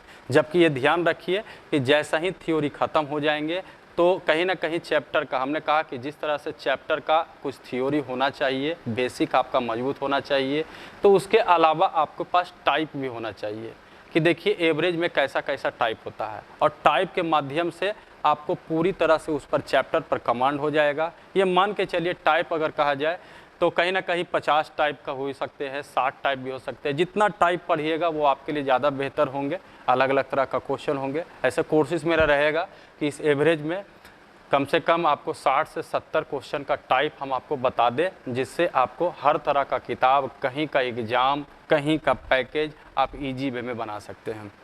आइए कुछ इसका जो है हम एग्जाम्पल के रूप में ले लें कि एग्जाम्पल क्या क्या होना चाहिए। ध्यान दीजिएगा, ये हो गया डेकोरेटिंग करने के में कुछ प्रॉब्लम होंगे तो ये आपको सपोर्ट करेगा कि आप कंटिन्यू नंबर में जाते हैं तो 1 का वृद्धि होगा, 1 का कमी होगा। ध्यान से सुन लीजिए, अगर कंटिन्यू इवन नंबर में जाते हैं तो कहीं ना कहीं आगे बढ़ेंगे तो 2 बढ़ाएंगे, पीछे हटेंगे तो 2 घटाएंगे। अगर कंटिन्यू ऑड नंबर में जाते हैं तो आगे बढ़िएगा तो 2 और पीछे हटिएगा तो 2 घटा दीजिएगा। यानी कहा जाए तो इवन नंबर और ऑड नंबर इन दोनों में थ्योरी एक जैसा है, और अगर नेचुरल नंबर की बात किया जाए, सिर्फ कंटिन्यू नंबर की बात किया जाए तो थोड़ा सा थ्योरी अलग है। बोलचाल की भाषा में हम लोग भी बोलते हैं कि अगर कंटिन्यू की बात किया जाए तो आगे बढ़िए तो 1 और पीछे हटिए तो 1। फिलहाल देखते हैं कुछ क्वेश्चन को। देखिए इसका क्वेश्चन एग्जाम्पल के रूप में हम आपको बताते हैं, बाकी टाइप में हम आपको ये फिर से बताएंगे। देखिए क्वेश्चन इसका इस तरह का आता है, जैसे क्वेश्चन हम लिख देते हैं, बाकी आपको टाइप में लिखा हुआ रहेंगे। देखिए क्वेश्चन है 7 लगातार कंटिन्यू विषम ऑड संख्या का एवरेज या औसत या माध्य, आप कुछ भी लिख सकते हैं। इसका वैल्यू जो है वो 33 है। अब आपसे पूछ दिया कि बताइए इसमें पहली संख्या क्या है। ध्यान दीजिए, कुछ एग्जाम्पल ले लीजिए जो थ्योरी आप पढ़े, जिससे आपको ये डिसीजन मेकिंग मजबूत हो जाएंगे कि कहाँ से कौन सा फार्मूला लगाने में ज़्यादा बेहतर है। जरा क्वेश्चन को समझने की कोशिश कीजिए। क्वेश्चन लिखा हुआ है कि 7 लगातार, लगातार मतलब कंटिन्यू हुआ, विषम मतलब ऑड, संख्या माध्य एवरेज 33 दिया हुआ है, प्रथम संख्या पहली संख्या फर्स्ट नंबर आपसे पूछे। अब ज़रा सोचिए आपके पास जो फार्मूला है, अब इसमें कौन सा फार्मूला लगाइएगा। किसी के मन में चल रहा होगा कि नहीं सर ऐसा कीजिए, सबको जोड़ दीजिए, जोड़ करके टोटल संख्या से भाग दे दीजिए, बिल्कुल दे सकते हैं, कोई परेशानी नहीं है। लेकिन जब मेरे पास ऑप्शन है, विकल्प है, अलग अलग तरह का फार्मूला, तो हम क्यों ना यूज करें। क्योंकि आपके पास पहला चीज़ ध्यान रखना है, टाइम मैनेजमेंट के हिसाब से चलिए। यानी इस तरह का अगर क्वेश्चन अगर रहे तो हार्डली से हार्डली 5 सेकेंड 2 सेकेंड में बनाना आपके लिए बेहतर होगा। कभी कभी तो ये भी होता है कलम भी नहीं लगाना चाहते हैं तो कलम भी नहीं लगता है, लेकिन थोड़ा प्रैक्टिस करते करते वो सीख जाइएगा, तो एग्ज़ाम में हमको भी उम्मीद है कि शायद आप कलम नहीं लगाइए। फिलहाल यहाँ पर इस तरह के क्वेश्चन को समझने के लिए या पूरी तरह से इस पर काबू पाने के लिए अभी क्या कीजिए, थोड़ा सा डेकोरेटिंग सिस्टम के हिसाब से चलने की कोशिश कीजिए। मतलब 7 संख्या है तो 7 गो नंबर शो कीजिए। कैलकुलेट में करना नहीं है, जब सीख जाइएगा तो उसको लिखने की ज़रूरत नहीं है, डायरेक्ट सोचा जाएगा। फिलहाल देखा जाए, अगर कहा 7 लगातार विषम संख्या, खास करके कहा जाए तो ये बैंकिंग सेक्टर में क्वेश्चन एक्टिव है, एग्जाम दिए होंगे तो आपको भी पता होगा। इसको कोड हम बना देते हैं। जैसे मान लिया जाए दिया हुआ O1, O2, O3, O4, O5, O7, O6, O7। अब देखा जाए इंडिकेट करने का एक तरीका, बाकी अगर क्लियर हो जाए तो आपको लिखने की ये ज़रूरत नहीं है, मुझे करने की कोशिश कीजिए और हम ही बताएंगे आपको कि ये लिखने के बाद इसको बिना ये नहीं भी लिखेंगे तब भी काम कैसे चलेंगे, ज़रा ध्यान दीजिएगा। अब इसमें ये बता दिया गया कि आगे बढ़ेंगे तो 2 बढ़ाएंगे, क्योंकि ये लगातार जो है वो विषम संख्या है। यही चीज़ को हम लोग पहले इसको सावधानीपूर्वक हम आपको समझा चुके हैं कि देखिए आगे बढ़िएगा तो 2 बढ़िएगा, पीछे हटिएगा तो 2 घटिएगा। कहीं से भी कोई नंबर पूछ सकता है आपको।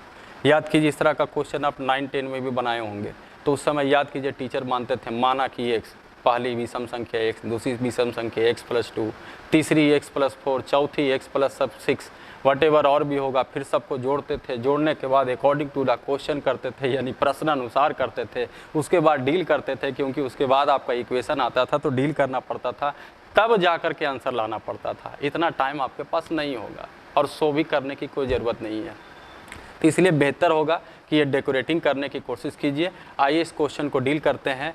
एवरेज जो है वो दिया हुआ है कि वो 32 के बराबर होनी चाहिए, जबकि ये ध्यान रखिए एवरेज इक्वल टू होता है सभी संख्याओं को जोड़ दीजिए, जोड़ करके टोटल भगा दीजिए, last term plus first term divide by 2, gapping same होंगे तो। और इस तरह का जितना भी क्वेश्चन होगा तो लगभग ये मान के चलिए कि आपको गैपिंग जो है वो सेम ही मिलेंगे, बिल्कुल सेम ही मिलेंगे। अब यहाँ पर ज़रा सोचिए कि अगर गैपिंग सेम है तो इसका फ़ायदा उठाइए कि अगर गैपिंग सेम है तो average equal to last term plus first term divide by 2 होगा। तो एवरेज तो आपको निकालना नहीं है, एवरेज तो आपको दिया हुआ है, तो हम क्यों लगाएं last term plus first term. वो अपने आप आपको क्वेश्चन से ही पता चल जाएगा कि कौन सा थ्योरी लाने में फ़ायदा है। अब जब एवरेज दिया हुआ है 33, तो हम एवरेज का ही यूज करेंगे। अब आपको पता है कि एवरेज का मतलब मिडिल वैल्यू है, तो सिर्फ यहाँ पर डेकोरेट कीजिए कि बताइए मिडिल में कौन है। तो सर 7 गो नंबर है, मिडिल जो होगा वो चौथा नंबर पर होगा, यानी इसका मान 33 आपको दिया हुआ है। अब क्वेश्चन क्या पूछेगा, या तो इधर आगे से पूछे, नहीं तो फिर पीछे से पूछे, इसके अलावा इसके पास किसी तरह का कोई क्वेश्चन नहीं है। अब जैसे पूछा गया कि बताइए पहली संख्या क्या है, आइए हम पूरा को डेकोरेट करके बता देते हैं। इधर का पूरा नंबर फुल कर देते हैं, इधर का फुल नंबर कर देते हैं।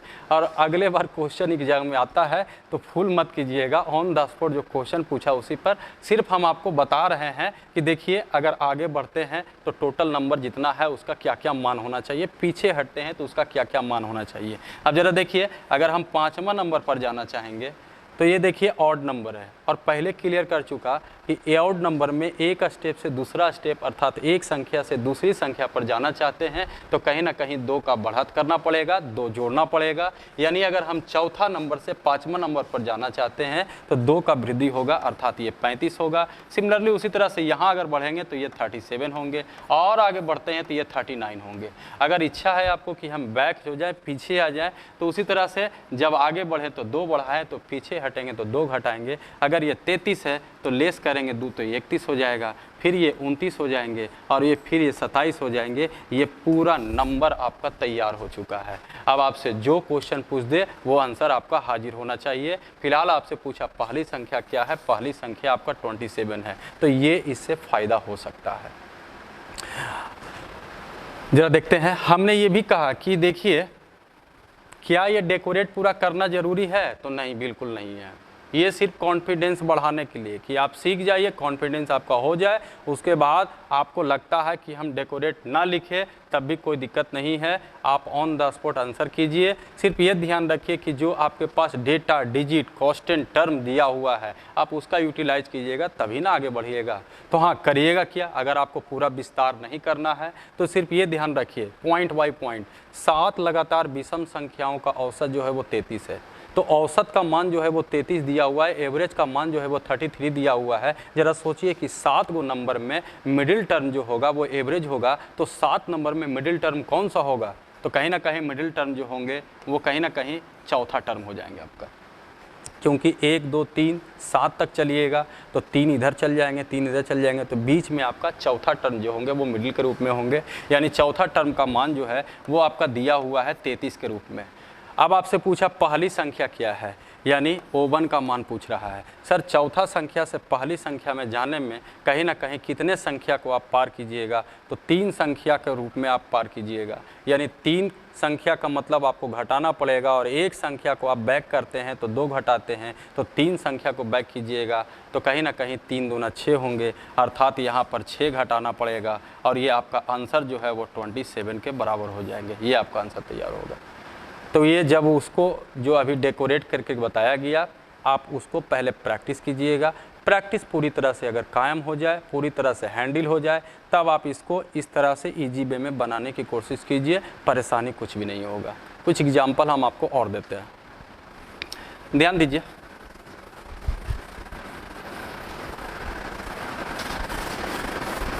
जैसे मान लिया जाए इसी क्वेश्चन में आपको दिया हुआ है, किसी के मन में अगर ये चल रहा होगा कि ऐसा करते हैं सर 7 संख्या थे, अगर मान लिया जाए 6 संख्या रहते तब क्या होता? बिल्कुल उसको भी देख सकते हैं। मान लिया जाए लिख दिए कि 6 संख्या है, या इसको आप कंटिन्यू ही मान के चलिएगा, 6 लगातार विषम संख्या ऑड नंबर, और इसका जो औसत है वो दिया हुआ है कि इसका औसत जो है मान लीजिए 24 है। देखिएगा ये भी आप एक कमज़ोर कड़ी इसमें देख सकते हैं कि अगर 5 संख्या, 7 संख्या, 9 संख्या यानी ऑड में संख्या रहेंगे, टोटल नंबर ऑफ संख्या जो है वो ऑड में रहेंगे, तो ऑड नंबर यहाँ एवरेज के रूप में होंगे। लेकिन इसमें नोटिस कीजिएगा एक अच्छा उपाय है कि 6 को अगर आप लगातार ऑड नंबर कहते हैं तो उसका एवरेज जो होगा वो कभी ऑड में नहीं आएंगे, कभी इवन, हमेशा इवन में आएंगे।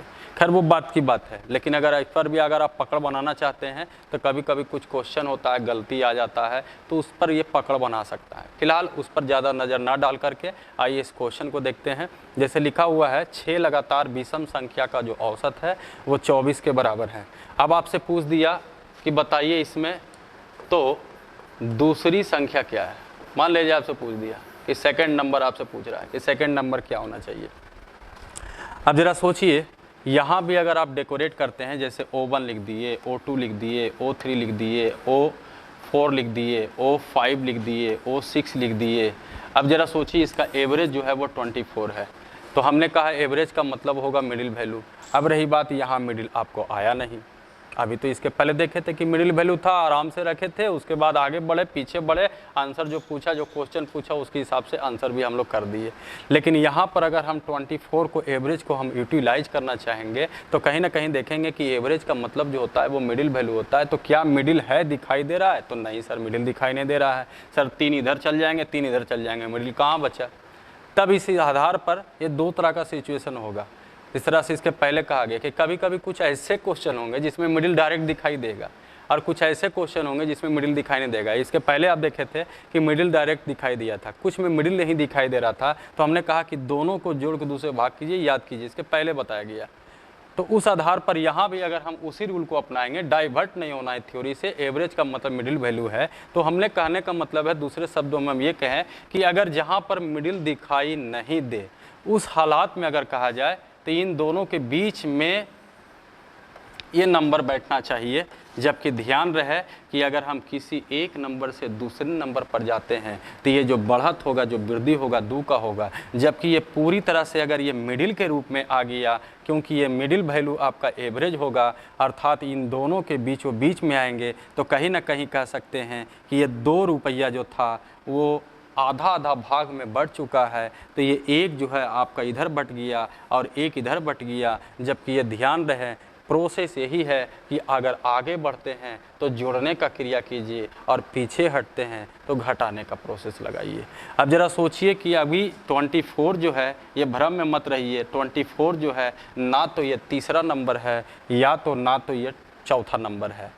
ये तीसरा और चौथा के बीचों बीच में है। जबकि ऑड नंबर पहला या दूसरा या कहीं भी जाते हैं तो 2 ऑड नंबर में डिफरेंस जो होगा वो 2 का होगा। और ये बीचों बीच अगर कर दिए तो एक इधर बट गया, एक इधर बट गया। अर्थात कहने का मतलब अगर आप चौथा नंबर पर आते हैं तो सिर्फ इसमें 1 जोड़ना पड़ेगा, यानी ये 25 हो जाएगा। अपने आप आपका बदल करके जो ऑड नंबर था वो ऑड नंबर आ जाएंगे।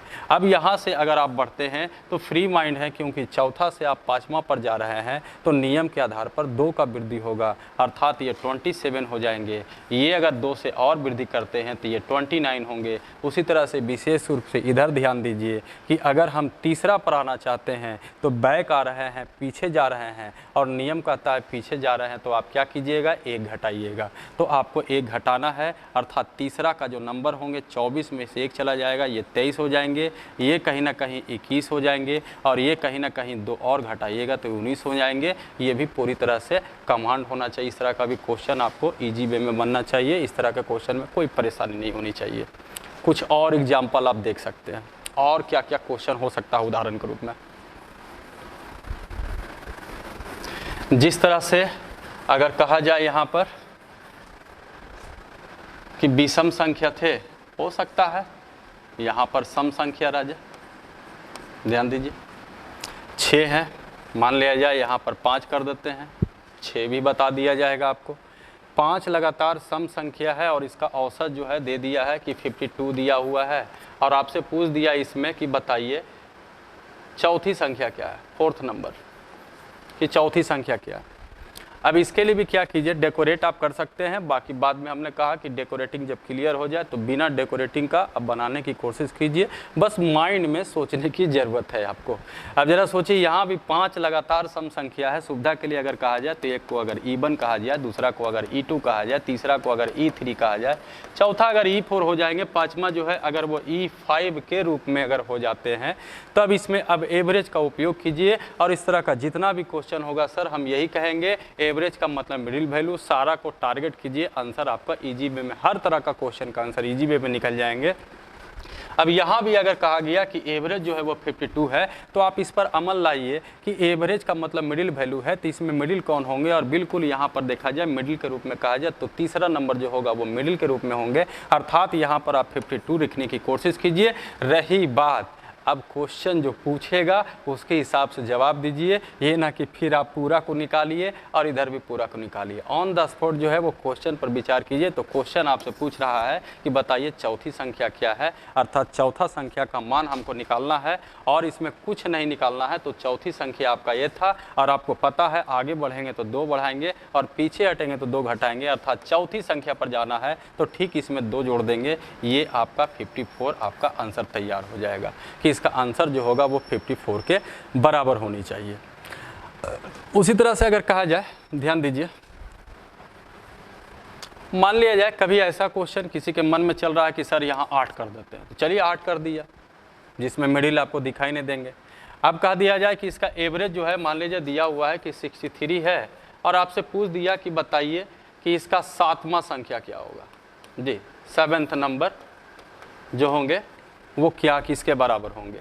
यहाँ भी नहीं होता है तो आप डेकोरेट कर सकते हैं। ये देखिए, ध्यान दीजिए, जिस तरह से अगर लिखा हुआ है जैसे E1, E2, E3, E4, E5, E6, E7, E8, आगे बोला गया कि इसका एवरेज जो है वो 63 है।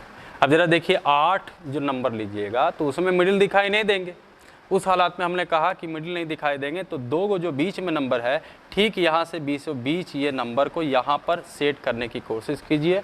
ये नंबर 63 जो आया है ये ठीक इन दोनों के बीच में होगा, यहाँ रखने की कोशिश कीजिए। अब आप डेकोरेट कीजिए, ध्यान दीजिए, कहा गया कि इन दोनों में डिफरेंस कितने का है, तो 2 का डिफरेंस है। यानी हुआ क्या होगा, तो कहीं ना कहीं एक इधर बढ़ गया और एक जो है इधर बट गया। अब अगर हमको 5वां पर जाना है तो 1 जोड़ना पड़ेगा, जबकि ध्यान रहे अगर 6ठा पर जाना है तो 1 नहीं जोड़ना है, 2 जोड़ना है। आपसे पूछा 7वीं संख्या क्या है, यानी प्रोसेस के आधार पर चला जाए, यानी जो क्वेश्चन है उस आधार पर प्रोसेस को अगर लेके चलते हैं तो हमसे आगे से क्वेश्चन पूछ रहा है, तो क्यों ना हम आगे बढ़ने की कोशिश करें। अब ज़रा सोचिए कि अगर ये हम 5वां नंबर निकालना चाहेंगे तो हम इसमें 1 जोड़ेंगे तो ये 64 हो जाएंगे। अपने आप ये सम संख्या है, सम संख्या आपको दिखाई देने लगेंगे। अगर आपको 5वीं से 6ठी पर जाना है तो हम कहीं ना कहीं 2 जोड़ेंगे तो ये 64 में 2 जोड़ेंगे तो ये कहीं ना कहीं 66 हो जाएंगे। और 7वीं संख्या आपको निकालना है तो ये 68, ये आपका आंसर तैयार होगा। यानी इस तरह के क्वेश्चन में परेशानी नहीं होनी चाहिए, जोड़ने की पूरी ज़रूरत नहीं है, सिर्फ मिडिल वैल्यू का ऑपरेटरिंग रखिए, इजी वे में हर क्वेश्चन बन जाएंगे। कहीं कहीं लास्ट टर्म फर्स्ट टर्म से रिलेटेड भी कुछ क्वेश्चन आएंगे, वो क्वेश्चन से ही झलक से ही पता चल जाता है कि शायद इसमें ये फार्मूला लगाने में ज़्यादा बेहतर होंगे। चलिए इस क्वेश्चन को देखते हैं।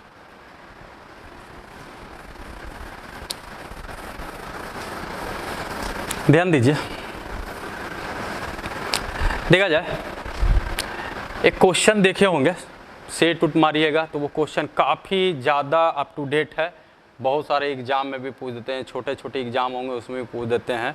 क्वेश्चन इस तरह का होते हैं, लेकिन क्वेश्चन बहुत अच्छा है, वो सुनिएगा, नहीं होता है तो लिख ही देते हैं, ज़्यादा बेहतर होंगे। क्वेश्चन है प्रथम 10 संख्याओं का, प्रथम 10 संख्याओं का औसत क्या होगा। प्रथम 10 संख्याओं का औसत ज्ञात करें। अब देखिए, जब यह क्वेश्चन और स्टैंडर्ड होगा तो इसमें स्टेटमेंट जोड़ा जाएगा एक्स्ट्रा, यानी कुछ कंडीशनल क्वेश्चन आने लगेंगे, और कंडीशनल क्वेश्चन आएंगे तो वो कहीं ना कहीं क्वेश्चन टिपिकल हो जाएंगे। जबकि ध्यान रखिए, कंडीशनल आते हैं तो टिपिकल आपको दिखने में लगेंगे क्वेश्चन, लेकिन वो टिपिकल नहीं होंगे, बशर्ते कंडीशनल जो होता है स्टेटमेंट उस पर थोड़ा सा कमांड करने की कोशिश करना है, क्वेश्चन ईजी हो जाएंगे। अब जरा सोचिए, यहीं तक क्वेश्चन नहीं है, कुछ कंडीशन को हम और लिख रहे हैं जिससे और स्टैंडर्ड होगा क्वेश्चन। क्वेश्चन है कि प्रथम 10 संख्याओं का औसत क्या होगा। अगर किसी के मन में चल रहा है कि सर ये तो पहले जैसा ही क्वेश्चन है, 10 गो नंबर है, जोड़ दीजिए आंसर हो जाएंगे 1 से लेकर 10 तक, लेकिन ऐसा कुछ नहीं है। क्वेश्चन में कंडीशन बढ़ा के लिख देंगे यहाँ पर कि ज्ञात करें जरूर औसत, लेकिन कहा कि जो 3 का गुणज हो। गुणज को आप मल्टीपल के रूप में भी कह सकते हैं। ये देखिए, ये क्वेश्चन थोड़ा स्टैंडर्ड हो गया, इस तरह का भी क्वेश्चन एग्जाम में पूछता है। क्वेश्चन है, जरा समझ लीजिएगा, प्रथम 10 संख्याओं का औसत क्या होगा, ज्ञात करें जो 3 का मल्टीपल हो। इसके कारण थोड़ा सा क्वेश्चन जो है अपने आप में स्टैंडर्ड हो गया। अब इस तरह के क्वेश्चन को कैसे बनाएंगे, यहाँ भी अगर कहा जाए तो औसत तो निकालना है, इसके पहले तो औसत दिल था, एवरेज दिल था, कुछ अलग अलग तरह का नंबर पूछा, लेकिन यहाँ पर डायरेक्ट आपसे एवरेज पूछेगा। लेकिन एवरेज पूछेंगे तो स्टैंडर्ड में देखिएगा कि ये टिपिकल करेगा तो कहीं ना कहीं यहाँ से टिपिकल करेगा। तो अगर हम यहाँ पर विशेष रूप से ध्यान दें तो फिर आगे जा कर के इस क्वेश्चन में कुछ रखा हुआ नहीं है, ईजी वे में आप इसका आंसर कर सकते हैं। और ये बहुत सारे एग्जाम में एक्टिव है, क्वेश्चन पूछता ही जाता है। आइए ज़रा विचार करते हैं। प्रथम, जिसको इंग्लिश मीडियम में है समझ सकते हैं, प्रथम फर्स्ट कह सकते हैं, 10 मतलब 10 हो गए, संख्याओं नंबर की बात होगा, औसत एवरेज हो गए, जो 3 का गुणज का मतलब हुआ मल्टीपल, यानी ऐसा स्टार्टिंग से प्रथम से ऐसा नंबर का, क्वेश्चन का मैसेज ये हुआ कि स्टार्टिंग से ऐसा नंबर का एवरेज बताइए 10 गो जो कहीं ना कहीं 3 का मल्टीपल हो। अब देखिए, अभी तक जितना भी क्वेश्चन था उसमें क्या देखे कि कहीं ना कहीं डेटा दिया हुआ रहता था, 1 2 3 4 5 2 4 6 8 10 या कुछ और भी बटेवर दिया रहता था। तो सिर्फ हम लोग को रखता था कि चलो इसको जोड़ के बनाएं, कि लास्ट टर्म फर्स्ट टर्म से बनाएं, कि मिडिल वैल्यू से बनाएं। अब एक वर्क आपको और बढ़ जाएंगे, अब आपके पास डेटा दिया हुआ नहीं रहेगा, स्टेटमेंट ही रहेंगे, और कहीं ना कहीं आगे जा कर के प्रॉब्लम करेंगे तो स्टेटमेंट ही कहानी की तरह जो क्वेश्चन होते हैं वही प्रॉब्लम करते हैं। इसलिए स्टेटमेंट पर विशेष रूप से ध्यान दीजिए। स्टेटमेंट पर पकड़ बन गए फिर क्वेश्चन में कुछ नहीं रहेंगे, 50% वो अपने आप कमज़ोर हो जाते हैं। अब इस तरह का कंडीशनल को विशेष रूप से ध्यान रखना है कि 3 का मल्टीपल है, तो मतलब हुआ कि जो भी आप नंबर लीजिए वो 3 का मल्टीपल लीजिए और वो स्टार्टिंग से लीजिए। अब इस तरह का क्वेश्चन में डेकोरेट करने का मतलब है कि कहीं ना कहीं आप डेटा कैसे बनाइएगा। डेटा बनाने के लिए ज़रा देखिए, पहला जो नंबर होगा वो क्या होगा, 3 होगा, दूसरा जो नंबर होगा वो 6 होंगे, तीसरा जो नंबर होंगे वो 9 होंगे। सवाल ये उठता है, किसी के मन में चल रहा होगा कि सर पहला नंबर तो हो गया सही है 3, दूसरा 6 कर दिए, तीसरा 9 कर दिए, अब 10वां पूछेगा तो क्या 10 तक हम लिखे? अगर 100 तक कहेगा तो क्या 100 तक लिखा जाएगा? बिल्कुल नहीं लिखा जाएगा। इतना लिखिएगा तो आपके पास टाइम कहाँ है, टाइम ही नहीं रहेंगे। तो करना क्या पड़ेगा इसमें, जबकि आप इसमें कमजोरी देखिए तो जो आप लिखिएगा, सबसे पहली बात ये ध्यान रखिए कि ये कैसे लिखा रहा है। दूसरा चीज़ इसमें कमजोरी पकड़िए, गैपिंग इसमें सेम रहेंगे, ये नहीं आओ गारंटी है सर। इस तरह का जितना भी क्वेश्चन होंगे उसमें गैपिंग सेम होंगे और उसका ज़बरदस्त फ़ायदा उठाइए। जब गैपिंग ही सेम हो जाएंगे तो कहीं ना कहीं last term first term divide by 2 answer तो आपका हाजिर हो जाएंगे। अब थोड़ा सा ये लगाइए कि सर ये 3, 6, 9 तेज़ी से कैसे लिखेंगे, कैसे आप लिख रहे हैं, या कहा जाए तो इसमें लिखने के बाद आप देखिएगा, नोटिस कीजिएगा तो गैपिंग आपका सेम होगा। किया कुछ नहीं गया, प्रथम 10 संख्याओं का औसत किया गया तो पहला नंबर निकालना है, 3 का मल्टीपल कहेगा तो पहला नंबर निकालने के लिए 3 गुना 1 3 किया गया। दूसरा नंबर निकालना है तो 3 दूना 6 कर दिया गया। तीसरा नंबर निकालना है तो 3 3 9 कर दिया गया। 5वां नंबर निकालना है तो 3 5 15 कर दिया गया। 10वां नंबर निकालना है तो आप सोच सकते हैं 3 10 30 हो जाएगा। तो हम यहाँ पर अब डॉट डॉट से काम चलाएंगे और यहाँ पर 10वां नंबर जो होगा वो 3 10 30 होंगे। आइए विशेष रूप से फिर से समझ लीजिए, पहला नंबर यहाँ से उठाना है आपको, यही इसका मेन कड़ी है। इसी को कमज़ोर करने की कोशिश कीजिए, उसके बाद 50% कमज़ोर हो जाएंगे। 3 का अगर मल्टीपल कहा तो पहला नंबर 3 गुना 1 3, दूसरा नंबर 3 दूना 6, तीसरा नंबर 3 3 9 एंड लास्ट नंबर 10वां नंबर है तो 3 10 30 हो गया। दूसरा कमजोरी इसमें ये पकड़ना है सर कि गारंटी है कि गैपिंग आपका सेम मिलेगा, बिल्कुल मिलेंगे सेम। देखिए कि यहाँ कितना का 3 का है तो यहाँ भी 3 का, और हम पहले क्लियर कर चुके गैपिंग सेम का मतलब, डिफरेंस सेम का मतलब कोई ज़रूरी नहीं कि सभी जगह 1 का गैपिंग हो, कोई ज़रूरी नहीं कि सभी जगह 2 का गैपिंग हो। हम सिर्फ ये ज़रूरी कह रहे हैं कि अगर 1 है तो सारे जगह 1 हो, अगर 2 है तो सारे जगह 2 है, अगर 3 है तो सारे जगह 3 हो। तो इसको कहते हैं कि गैपिंग जो होना चाहिए वो कहीं ना कहीं सेम के रूप में होना चाहिए, इसको कहा जाएगा। तो यहाँ देखिए प्रत्येक जगह 3 का गैपिंग है तो गैपिंग सेम है। अब क्या ये सवाल उठता है जोड़ा जाए, तो बिल्कुल नहीं जोड़िए। क्यों हम जोड़े, क्यों नियम कानून लगाए? बेहतर तो नियम आपका सिर्फ ये छोटा सा नियम है कि अगर गैपिंग सेम होगा तो लास्ट टर्म फर्स्ट टर्म दोनों को ऐड कीजिए, 2 से भागा दीजिए, मामला रफा दफा हो जाएंगे। अर्थात यहाँ भी गैपिंग सेम होगा तो एवरेज इक्वल टू निकालना है तो सिर्फ जो लास्ट टर्म आपका दिया हुआ है और जो फर्स्ट टर्म दिया हुआ है उन दोनों को जोड़ के 2 से भाग देते आपका आंसर तैयार हो जाएगा। अर्थात 33/2 का मतलब 16.5 16.5 के बराबर होंगे, ये आपका आंसर तैयार हो जाएंगे, इसमें कोई परेशानी नहीं है। आगे देखते हैं। एक बात और ध्यान रखिए, अगर और किसी के मन में चल रहा है कि सर यहाँ भी अगर डेटा ना लिखते तो और अच्छा होता, तो बिल्कुल हो सकता है। अगर आप प्रयास कीजिए, सोचिए तो ज़रूर अब डेटा को ना भी लिखिएगा तो काम चल जाएंगे, यानी बिना डेटा का भी बनाया जा सकता है, इसमें कोई परेशानी नहीं होंगे, बिना डेटा का भी बन सकता है। बिना डेटा का बनाने में ज़रा ध्यान रखिएगा कि इसी को थोड़ा सा, जैसे कहावत होता है कि चीज़ को मॉडलाइज कर दिया जाए, चीज़ वही रहते हैं, वस्तु वही रहते हैं, थोड़ा पैकिंग अलग कर दिया जाए, न्यू पैकिंग, तो लगता है कि नया चीज़ है। तो उसी तरह से यहाँ भी जो है थोड़ा मॉडलाइज कर सकते हैं इसको है। क्या कीजिए इस तरह के क्वेश्चन में अगर और तेज़ी बनाना चाहते हैं, क्योंकि बार बार बोल रहे हैं एग्जाम में कोई प्रोसेस आपका नहीं देखेगा, आप तभी महान बनिएगा जब आपका सटीक आपका आंसर सही हो जाए, ऑप्शन जल्दी से भरा जाए। तो इसके लिए हम लोग भी इसका उपाय ये ढूंढे कि जो पढ़े उसमें भी अगर कुछ निकालना चाहते हैं इसका कंक्लूजन, तो कंक्लूजन या कहिए कि दूसरे तरीक़ा से अगर इसको कहा जाए तो आज से ध्यान रखिए इस तरह का, लेकिन ध्यान रखिए जो बताया गया उसी से थ्योरी निकाला जाएगा कि अगर इस तरह का क्वेश्चन होता है और अगर आप डेटा लिखना नहीं चाहते हैं तो बिल्कुल मत लिखिए। करिए क्या इस तरह के क्वेश्चन में अगर कहता है प्रथम 10 तो आप एवरेज निकालना अगर रहेगा तो प्रथम 10 तो आप 1 + 10 लिखने की कोशिश कीजिए। अगर प्रथम 20 कहेगा नहीं होगा तो एक उदाहरण हम और दे देंगे आपको। अगर प्रथम 20 कहे तो 1 + 20 लिख दीजिए।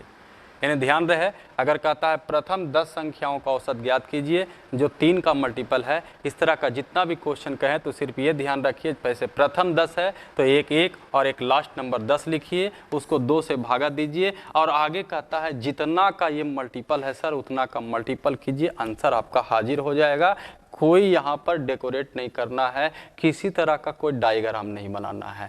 अब देखिए कंडीशन कहा 3 का मल्टीपल तो यहाँ 3 का मल्टीपल कीजिए, आंसर तैयार हो गया। अर्थात 10 × 11, 11 × 3 33, 33 को अगर 2 से भागा देंगे तो ये देखिए 16.5 ये आंसर तैयार हो गया।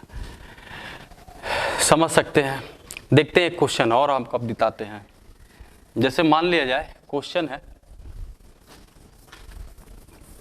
ध्यान दीजिएगा, क्वेश्चन दिया हुआ है आपको फर्स्ट 15 संख्याओं का औसत एवरेज आपको निकालना है। कंडीशन का दिया जो 5 का गुणज है या 5 का मल्टीपल है। अब इस क्वेश्चन को जल्दी से डील करेंगे तो क्या करेंगे, प्रथम 15 संख्या यानी करना क्या है 1 + 15 डिवाइड बाई 2 और 5 का मल्टीपल है 5 लिखिए, ये आंसर तैयार होगा। किसी तरह का कोई परेशानी होने वाला इसमें नहीं है। यहाँ भी देखा जाए तो 15 × 1 = 16 हो जाएंगे, 2 × 8 = 16, 8 × 5 = 40, ये आंसर तैयार होंगे। तो ये फ़ायदा इससे हो सकता है आपको कल के डेट में एग्जाम में पूरी तरह से ईजी वे में आप बना सकते हैं। इस तरह के क्वेश्चन में किसी तरह का कोई परेशानी नहीं होता है। आइए थोड़ा और बढ़ते हैं। बाकी हम कह रहे हैं कि मेरे पास चैप्टर का हर एक चैप्टर पढ़ाएंगे तो थोड़ा सा बेसिक जो है ज्ञान वो आपको बताया जाता है और उसके बाद टाइप के माध्यम से 60-70 टाइप हम आपको बताने वाले हैं एवरेज में। उससे पूरी तरह से आपको कमांड हो जाएगा एवरेज पर। बस आपको करना क्या है कि जो बताया जाता है उसको एक बार घर पर थोड़ा सा कॉपी पर किसी तरह का अगर आपके पास स्लेट है प्रैक्टिस करने की कोशिश कीजिए, फिर उसके बाद देखिए कि आपका एवरेज कितना अच्छा हो जाएगा। फिलहाल देखते हैं कुछ छोटा छोटा कुछ और पॉइंट है उसको भी थोड़ा क्लियर कर ले, यानी थ्योरी के रूप में छोटा छोटा पॉइंट है, अगर उसको भी ध्यान रखते हैं तो हो सकता है आगे और भी कुछ क्वेश्चन होंगे जिसमें वो सपोर्ट करे। ध्यान दीजिएगा। देखिएगा कभी कभी कुछ क्वेश्चन आप सुने होंगे, क्वेश्चन इस तरह का रहता है, सुनिएगा। 10 संख्याओं का औसत जो है 25, जी लिखा हुआ है 10 संख्याओं का औसत 25 है और आगे कहेगा प्रत्येक में 2 का वृद्धि कर देंगे तो औसत क्या होगा। कभी कहेगा प्रत्येक में 3 का कमी करेंगे तो औसत क्या होगा। कभी कभी कह सकता है प्रत्येक में 5 से गुना करेंगे तो औसत क्या होगा। किसी के मन में चल रहा है कि नहीं सर 2 गो संख्या में अगर 10 वृद्धि कर देंगे तो क्या होगा। बिल्कुल उस तरह का भी क्वेश्चन आते हैं, कोई परेशानी नहीं होंगे किसी तरह का क्वेश्चन रहे। आइए थोड़ा सा एक सेलेक्टिव विचार कर ले कि अगर सेम नंबर को प्रत्येक नंबर में गुना कर दे, जैसे अगर 15 संख्या है और प्रत्येक में 5-5 से गुना कर दे, या 20 संख्या है प्रत्येक में 2-2 का वृद्धि कर दे, या 30 संख्या है प्रत्येक में 6 का कमी कर दे, तो एवरेज क्या होंगे। रटना अगर नहीं चाहते हैं तो आइए हम आपको एग्जाम्पल से आपको हम समझाने की कोशिश करते हैं और जब सीख जाइएगा तो यही कल के डेट में एक फार्मूला हो जाएंगे। और बहुत सारे एग्जाम में इस तरह का क्वेश्चन पूछता है, क्वेश्चन आते हैं 100 संख्याओं का औसत जो था वो 12 था, प्रत्येक में 7 से गुना कर देंगे तो औसत क्या होगा। अगर कॉन्सेप्ट क्लियर रहेंगे तो अगला आंसर निकल जाएगा, बरसते 84 के बराबर होनी चाहिए। तो उसी तरह का ये आता है, जरा ध्यान दीजिएगा कि ये क्वेश्चन में अगर कहा जाए तो कैसे बनाया जाएगा। उसके लिए थोड़ा सा थ्योरी समझ लीजिए थ्योरी का मैसेज यही है कि अगर ढेर सारे संख्याएं रहते हैं और उसमें अगर कहता है समान रूप से सेम रूप से किसी एक नंबर को सब में अगर हम इंक्रीज करते हैं, वृद्धि करते हैं, या प्रत्येक में अगर हम समान रूप से कुछ कमी करते हैं, या समान रूप से अगर हम गुना करते हैं, या में भी किसी एक में वृद्धि करते हैं, या में भी सभी में किसी नंबर से भागा देते हैं, तो औसत पर क्या होना चाहिए। क्योंकि अगर 25 संख्या रहेगा, सोचिए 25 संख्या को लिखना बेहतर विकल्प नहीं होंगे। तो इसके लिए थोड़ा सा अगर कॉन्सेप्ट अलग से सीख ले, और छोटा सा पॉइंट है, अगर उसको सीख लेते हैं तो हो सकता है इस तरह का क्वेश्चन पर काबू पा लीजिए आप, यानी एग्जाम में इस तरह का क्वेश्चन में कलम नहीं लगाना पड़ेगा। कंसीडर क्या करना जरा सोचिएगा। जैसे मान लीजिए लिखा हुआ 1 2 3 4 5, इसका आप एवरेज निकाले थे। छोटा छोटा डेटा पर ही आप सीखने की कोशिश कीजिए, और जो फार्मूला बनते हैं सर, छोटा छोटा डेटा लीजिएगा तो आपको समझने में इजी पड़ता है, लेकिन ध्यान रहे जो फार्मूला बनेंगे वो सारे के लिए, बड़ा बड़ा डिजिट के लिए, छोटा छोटा डिजिट के लिए। जैसे एक छोटा सा हमने डिजिट लिया, अब इसका एवरेज आपको पता होगा 5 और 9 3 12 2 14 और 1 15/5 करेंगे, 5 या 3 के बराबर, ये एवरेज आपका हो गया। बाकी आपकी मर्जी, एवरेज का मतलब middle value, last term, first term divide by 2, आप जिस तरह से आप बनाइए। हाँ, इसमें पॉइंट क्या है उसको समझने की कोशिश कीजिए। क्वेश्चन में अगर कह दे कि सेम रूप से अगर इंक्रीज करते हैं कोई नंबर, या सेम रूप से अगर हम सब में डिक्रीज करते हैं, या सेम रूप से मल्टीपल करते हैं, या सेम रूप से डिवाइड करते हैं, तो इसका एवरेज क्या होंगे। जैसे मान लिया जाए कि प्रत्येक में हम 2 का वृद्धि कर दें। जैसे अगर इसमें 2 बढ़ाएंगे तो ये 3 हो जाएगा, यहाँ 2 बढ़ाएंगे तो 4 हो जाएगा, यहाँ 2 बढ़ाएंगे तो 5 होगा, यहाँ 2 बढ़ाएंगे तो 6 होगा, यहाँ 2 बढ़ाएंगे तो 7 होंगे। अब कह दे कि औसत क्या होंगे। आइए अगर इजी वे में इसको जोड़ के देख लेते हैं, लेकिन ध्यान रहे एग्जाम में ये करना नहीं है, हम सिर्फ आपको शो करवा रहे हैं। और जब सेटिस्फैक्शन हो जाएगा तो इससे एक फार्मूला निकालेंगे जो एग्जाम में देखते ही आप आंसर उड़ा दीजिए इसका। ये देखिए पहले जोड़ लेते हैं। जैसे 7 3 10 हो जाएंगे, 6 4 10 हो जाएगा, 10 10 20 और 5 25 हो गए। अगर इसका एवरेज निकालिएगा तो उसको 5 से भागा दीजिएगा, 5 से भागा दीजिएगा तो 5 होंगे। ये देखिए, ये पॉइंट और ये पॉइंट, ये दोनों पॉइंट को समझने की कोशिश कीजिए। यही दोनों से एक थ्योरी आपको निकलेगा। अगर प्रत्येक में 2 का वृद्धि कर रहे हैं तो एवरेज में भी कितना का वृद्धि हो रहा है, 2 का। ये एक छोटा सा पॉइंट निकल गया आपका। इसलिए आज से ध्यान रखिए कि अगर ढेर सारे संख्या रहते हैं और अगर हम प्रत्येक में 2 का वृद्धि करेंगे तो इसका डायरेक्ट प्रभाव, डायरेक्ट इफेक्ट जो है एवरेज पर पड़ता है। और इस बात का फ़ायदा आप उठाइए कि प्रत्येक में अगर 2 का वृद्धि होगा तो एवरेज अर्थात औसत में भी 2 का वृद्धि होगा। अगर प्रत्येक में अगर हम 3 का कमी करते हैं तो एवरेज में भी 3 का कमी करना पड़ेगा। अगर प्रत्येक में 4 से गुना करते हैं तो एवरेज में भी 4 से गुना करना पड़ेगा। अगर प्रत्येक में 3 से भागा देते हैं तो एवरेज में भी 3 से भागा देना पड़ेगा। यही छोटा सा पॉइंट था। जैसे देखा जाए, सुनिएगा क्वेश्चन, और शायद सुनने के बाद आप खुद डील भी कर लीजिए। क्वेश्चन है, सुनिएगा, इस बार लिखेंगे नहीं क्योंकि टाइप है, टाइप के माध्यम से बताएंगे। जो थ्योरी आपको बताएं उसके आधार पर एक क्वेश्चन इस तरह से है कि 100 संख्याओं का औसत जो था, एवरेज जो था वो 25 था, और कह दिया जाए कि प्रत्येक में 3 जोड़ दिया जाए तो एवरेज क्या होगा। तो एवरेज था आपका 3 25, और प्रत्येक संख्या में 3 जोड़ दिया गया, एवरेज क्या होगा। तो आप डायरेक्ट आंसर कीजिए बिना कलम लगाए हुए कि प्रत्येक में अगर 3 जोड़ते हैं तो एवरेज में भी 3 जोड़ना पड़ेगा, यानी 25 3 28 हो जाएंगे। फिर से सुनिएगा, अगला क्वेश्चन है कि 20 संख्याओं का औसत जो है वो 12 है। प्रत्येक में अगर हम 20 संख्याओं का औसत जो है वो 12 है, और अगर कह दिया जाए कि प्रत्येक में अगर हम 3 से कमी कर दे, प्रत्येक नंबर को 3 से कमी कर दे तो एवरेज क्या होना चाहिए। तो औसत 12 था और प्रत्येक में 3 का कमी करेंगे तो एवरेज पर भी 3 का ही कमी होगा, यानी 12 में से 3 चल जाएगा। ये कहीं ना कहीं आपका औसत जो है 9 के बराबर होंगे। तो इस पॉइंट से ये फ़ायदा होगा।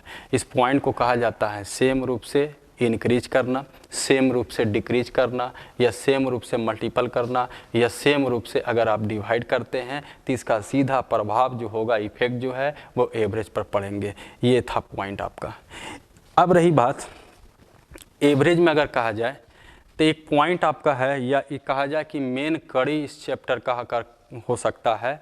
सुने होंगे क्वेश्चन, लैंग्वेज का क्वेश्चन होते हैं कि 20 विद्यार्थियों की औसत आयु जो है वो 12 वर्ष है, एक शिक्षक को शामिल कर लिया जाए तो औसत आयु जो है वो 13 वर्ष हो जाता है, शिक्षक की आयु क्या होंगे। ये भी क्वेश्चन बहुत सारे एग्जाम में पूछते रहते हैं।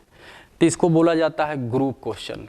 और हम भी कहेंगे कि ये सब तो कॉन्सेप्ट तो है ही है, ये एक तरह से जोड़ घटाव जितना भी रहेंगे उस तरह का क्वेश्चन बनेंगे। लेकिन कहीं ना कहीं कहा जाए तो अगर एवरेज में सबसे मेन कड़ी अगर पढ़ने की बात, टॉपिक की बात हो तो ग्रुप, यानी ग्रुप से रिलेटेड, ग्रुप के बारे में अगर आपको पता है, हर चीज़ कॉन्सेप्ट पता है तो एवरेज में कोई परेशानी नहीं होगा। मतलब इसके अलावा भी अगर थ्योरी कहा जाए तो एक ग्रुप क्वेश्चन होते हैं, उस ग्रुप क्वेश्चन का थ्योरी होता है। और हम बार बार बोल रहे हैं कि एवरेज में अगर कहा जाए तो सबसे ज़्यादा हावी या स्टैंडर्ड क्वेश्चन अगर कहा जाए तो ग्रुप से रिलेटेड क्वेश्चन होते हैं। और हमने एक उदाहरण भी दिया कि 20 विद्यार्थियों की औसत आयु 12 वर्ष है, एक शिक्षक अगर शामिल कर लिया जाए तो औसत जो है 13 वर्ष हो जाता है, शिक्षक की आयु क्या है। आप 20 क्वेश्चन को हिट किए होंगे, डील किए होंगे, एग्जाम में दिए होंगे तो दिखाई दिया होगा। तो ये ग्रुप से रिलेटेड है, यानी इसमें अगर कहा जाए 100 क्वेश्चन अगर होंगे तो कहीं ना कहीं 60 से 70 क्वेश्चन जो होंगे वो कहीं ना कहीं ग्रुप से रिलेटेड होंगे, यानी मेन कड़ी है। तो आइए जरा ग्रुप के बारे में समझने की कोशिश करें कि ग्रुप से रिलेटेड जो क्वेश्चन होंगे उसमें थ्योरी क्या लगेंगे। और कह रहे हैं कि ये मेन कड़ी इसका है, इसलिए विशेष रूप से ध्यान दीजिए कि ग्रुप क्वेश्चन क्या कहता है, अर्थात ग्रुप के बारे में सुनने की कोशिश कीजिए। ध्यान दीजिएगा, ध्यान दीजिए। ग्रुप या इसी को आप कह सकते हैं समूह के रूप में, ठीक है, कि ग्रुप क्वेश्चन क्या है। ग्रुप क्वेश्चन में क्या क्या चीज़ बातें जो है उसको ध्यान में रखने में फ़ायदा होगा। जो एग्ज़ाम में जो क्वेश्चन आएंगे उसको इजी वे में बना दीजिएगा। इससे आपको ये फ़ायदा होगा कि गुना उना इस चैप्टर में ज़्यादा होता है, वो पूरा गुना से आप बच सकते हैं कि गुना क्या होना चाहिए। देखिए, ग्रुप का मतलब हो गया कि अगर मान लिया जाए कि उदाहरण से हम आपको समझाने की कोशिश करते हैं, उसके बाद कुछ डेटा भी हम आपको शो करेंगे। उदाहरण ये है कि मान लिया जाए कि गर्मी का सीज़न या जाड़े के सीज़न, कभी कभी आदमी को काम करते करते अगर वो परेशान हो जाता है, प्रेशर हो जाता है, तो सोचता है कि थोड़ा हम घूम घाम ले, थोड़ा कहीं चले जाएं। पटना है तो चलो भाई दिल्ली चले जाएं, दिल्ली है तो चलो भाई मनाली चले जाएं या कश्मीर चले जाएं, कहीं भी चले जाएं घूमने के लिए। तो एक घटने पर आधारित जरा एक थ्योरी है या एक कहानी है, उसको सुनने की कोशिश कीजिएगा। उससे आपको क्या होगा कि थ्योरी जो होगा कहीं ना कहीं जो घटनाओं पर आधारित है उससे थ्योरी बन जाएंगे, किताबी भाषा की कोई ज़रूरत नहीं पड़ेगा। और हम भी कहेंगे जो आम जीवन में घटना घटता है वहीं से सोचिए, थ्योरी वहीं से निकल जाएगा, फार्मूला याद करने की आपको ज़रूरत नहीं पड़ेगा। कहानी क्या है थोड़ा सा 2 मिनट में आप सुन सकते हैं, इसी से रिलेटेड है। जैसे था कि एक 5 दोस्त थे और 5 दोस्त जो है कहीं पिकनिक पर जाने के लिए प्लान बनाए। अगर पिकनिक पर जाने के लिए प्लान बनाया जाएगा तो ऐसा तो नहीं होगा कि स्विच टिपिए और पिकनिक पर चल जाइएगा। जाने के लिए कहीं ना कहीं कहा जाए तो आपको खर्चा लगेंगे, जाने में खर्चा होंगे, खाने में कुछ खर्चा होंगे, कुछ बीच में भी कुछ खर्चा हो सकते हैं। तो कहीं ना कहीं पूरा खर्चा जो है सारे जितने भी दोस्त हैं वो सारे मिल करके ही देंगे। तो एक उदाहरण है, शायद आप भी इसका जवाब दे दीजिए और हम भी चाहते हैं कि आप समझ जाइए तो आप उसका जवाब दे दीजिए। और अगर सटीक जवाब दे दिए तो समझ लीजिए आप ग्रुप का क्वेश्चन पूरा बना लीजिएगा, बाकी हम पर छोड़ दीजिए। तो कुछ हमको बताना है, सीख जाइएगा इजी वे में। 5 आदमी मिल करके प्लान बनाया, खाने जाने आने और भी वटेवर कुछ खर्चा थे, उसमें टोटल मिला करके उसको 500 रुपया खर्चा गिरा। ज़रा सोचिए एक ग्रुप में 5 कैंडिडेट थे और सब मिलाकर के टोटल खर्चा गिर रहा है 500 रुपया। ये बताइए प्रत्येक को कितना कितना देना पड़ेगा। तो आपके मन में भी चल रहा होगा कि सर 100 रुपया सबको देना पड़ेगा। आप ये बताइए कि 100 रुपया जो है आपने कहाँ से बोला, कौन सा थ्योरी लगाया। तो कहीं ना कहीं आपके मन में यही चला होगा कि सर टोटल खर्चा जो है वो 500 रुपया है, यानी ये योग को दर्शा रहा है। और कहीं ना कहीं संख्या के नाम पर, दोस्त के नाम पर कहें तो 5 है, यानी पूरा खर्चा को अगर ऊपर लिखते हैं और टोटल संख्या से भाग देते हैं तो प्रत्येक आदमी का खर्चा होगा। बिल्कुल आप सही हैं। तो ये जो आप 100 रुपया निकाल दिए, इसी को बोला गया औसत। अर्थात प्रत्येक को कितना देना पड़ेगा, तो ये 100 रुपया के रूप में देना पड़ेगा, जिससे ना तो किसी को कम देना पड़ेगा ना तो किसी को ज़्यादा देना पड़ेगा, सबको बराबर रूप में देखना। और औसत का मतलब ही तो है सबको बराबर रूप में देखना। मिडिल वैल्यू का भी तो मतलब है सबको बराबर रूप में देखना। तो यहाँ भी आप 100 इसी तरह से लाएं। लेकिन ये सोचिए कि ये जो आपने प्रोसेस लाया वो एक औसत के रूप में आपने प्रोसेस ला दिया कि पाँचों में से किसी को भी देना पड़ेगा तो 100 देना पड़ेगा। रही बात, ये सवाल उठता है कि सर इससे फ़ायदा क्या होगा। ये तो नॉर्मल चीज़ है, ये तो कोई भी बता सकता है। बिल्कुल फ़ायदा क्या होंगे, सिचुएशन इसमें डालना है। ग्रुप क्वेश्चन का मतलब हुआ या तो कोई ग्रुप, जैसे कोई भी अगर एक ग्रुप है तो इस ग्रुप में या तो कोई बाहर जा सकता है या तो कोई शामिल हो सकता है, तब ये क्वेश्चन जो होगा वो अपने आप में स्टैंडर्ड होगा। और इस तरह का क्वेश्चन एग्जाम में बहुत तरह का पूछे जाते हैं। यहाँ भी आप ये ध्यान रखिए, सिचुएशन के आधार पर आप समझ सकते हैं कि मान लिया जाए कि अब तो ये पता हो गया आपको कि 5 अगर कैंडिडेट रहेंगे, 500 रुपये अगर खर्चा गिरता है तो प्रत्येक को 100 रुपया देना पड़ेगा। और ये जो आपने 100 रुपया निकाला वो एक तरह से एवरेज निकाला, अर्थात दूसरे शब्दों में कहा जाए तो कह सकते हैं कि प्रत्येक का जो औसत है, अगर सभी लोग का जो औसत है वो 100 के बराबर है, उसी को कहा जाए प्रत्येक का जो भाग है वो 100 के बराबर है, तो ये एवरेज के रूप में हो गया। अब इसमें सिचुएशन डालने से ये क्वेश्चन का जो पैटर्न होता है उसका थ्योरी यहाँ पर आ सकता है। हमने ये क्लियर किया कि या तो ग्रुप से कोई आ सकता है या तो कोई ग्रुप में जा सकता है। अब रही बात कि घटना ये घटा, आइए सिचुएशन को आगे और बढ़ाते हैं। कहानी अभी पूरा ख़त्म नहीं हुआ है, जैसे जैसे आपको कहानी आगे बढ़ाएंगे आपका सिचुएशन बढ़ेगा और आपको क्लियर होगा। जिस तरह से आप औसत का निर्माण किए, थोड़ा और कुछ निर्माण कीजिए, इससे फ़ायदा होगा। अब देखिए सिचुएशन ये है कि जब ये तैयारी हो गया तो एक कैंडिडेट कहता है कि हम भी जाएंगे। मान लीजिए कभी कभी ऐसा सिचुएशन घटता है कि आप तैयार हो जाइए जाने के लिए, तो एक मान लिया जाए कि दौड़ते दौड़ते एक और दोस्त था वो छूट गया, वो भी कहा कि देखो यार हम भी जाएंगे। अब ये बताइए कि अगर एक और दोस्त आता है और कहता है हम भी जाएंगे, इसके साथ जाना चाहता है पिकनिक पर, तो आपके मन में चल रहा होगा कि सर ये कितना देना पड़ेगा। तो आप ही बताइए सर कि अगर ये भी आना चाहेगा तो कितना लेके आना पड़ेगा, कितना देना पड़ेगा इसको, तो 100 रुपया देना पड़ेगा। अगर कोई जाना भी चाहेगा तो आपके मन में चल रहा होगा कि 100 रुपया इसको दे दो। यानी इससे ये फ़ायदा हो रहा है कि या तो कोई ग्रुप में शामिल होता है या तो कोई ग्रुप से बाहर जाता है। अगर कोई आना भी चाहता है तो 100 लेके आए, अगर कोई जाना भी चाहता है तो 100 लेके जाए, जिससे मान पर कोई प्रभाव नहीं पड़ेगा। तो ये एवरेज के हिसाब से आपने सोचा, जिससे अगर कोई आता है तो 100 लेके आए, एवरेज पर प्रभाव नहीं पड़ते हैं। अगर कोई जाता है तो 100 लेके जाए, जिससे एवरेज पर प्रभाव नहीं पड़ेगा। लेकिन में भी ऐसा भी हो सकता है कि मान लिया जाए कि जो कभी कभी ऐसा भी सिचुएशन हो सकते हैं कि एक कैंडिडेट, एक दोस्त जो था, इसके पास 100 रुपया नहीं थे।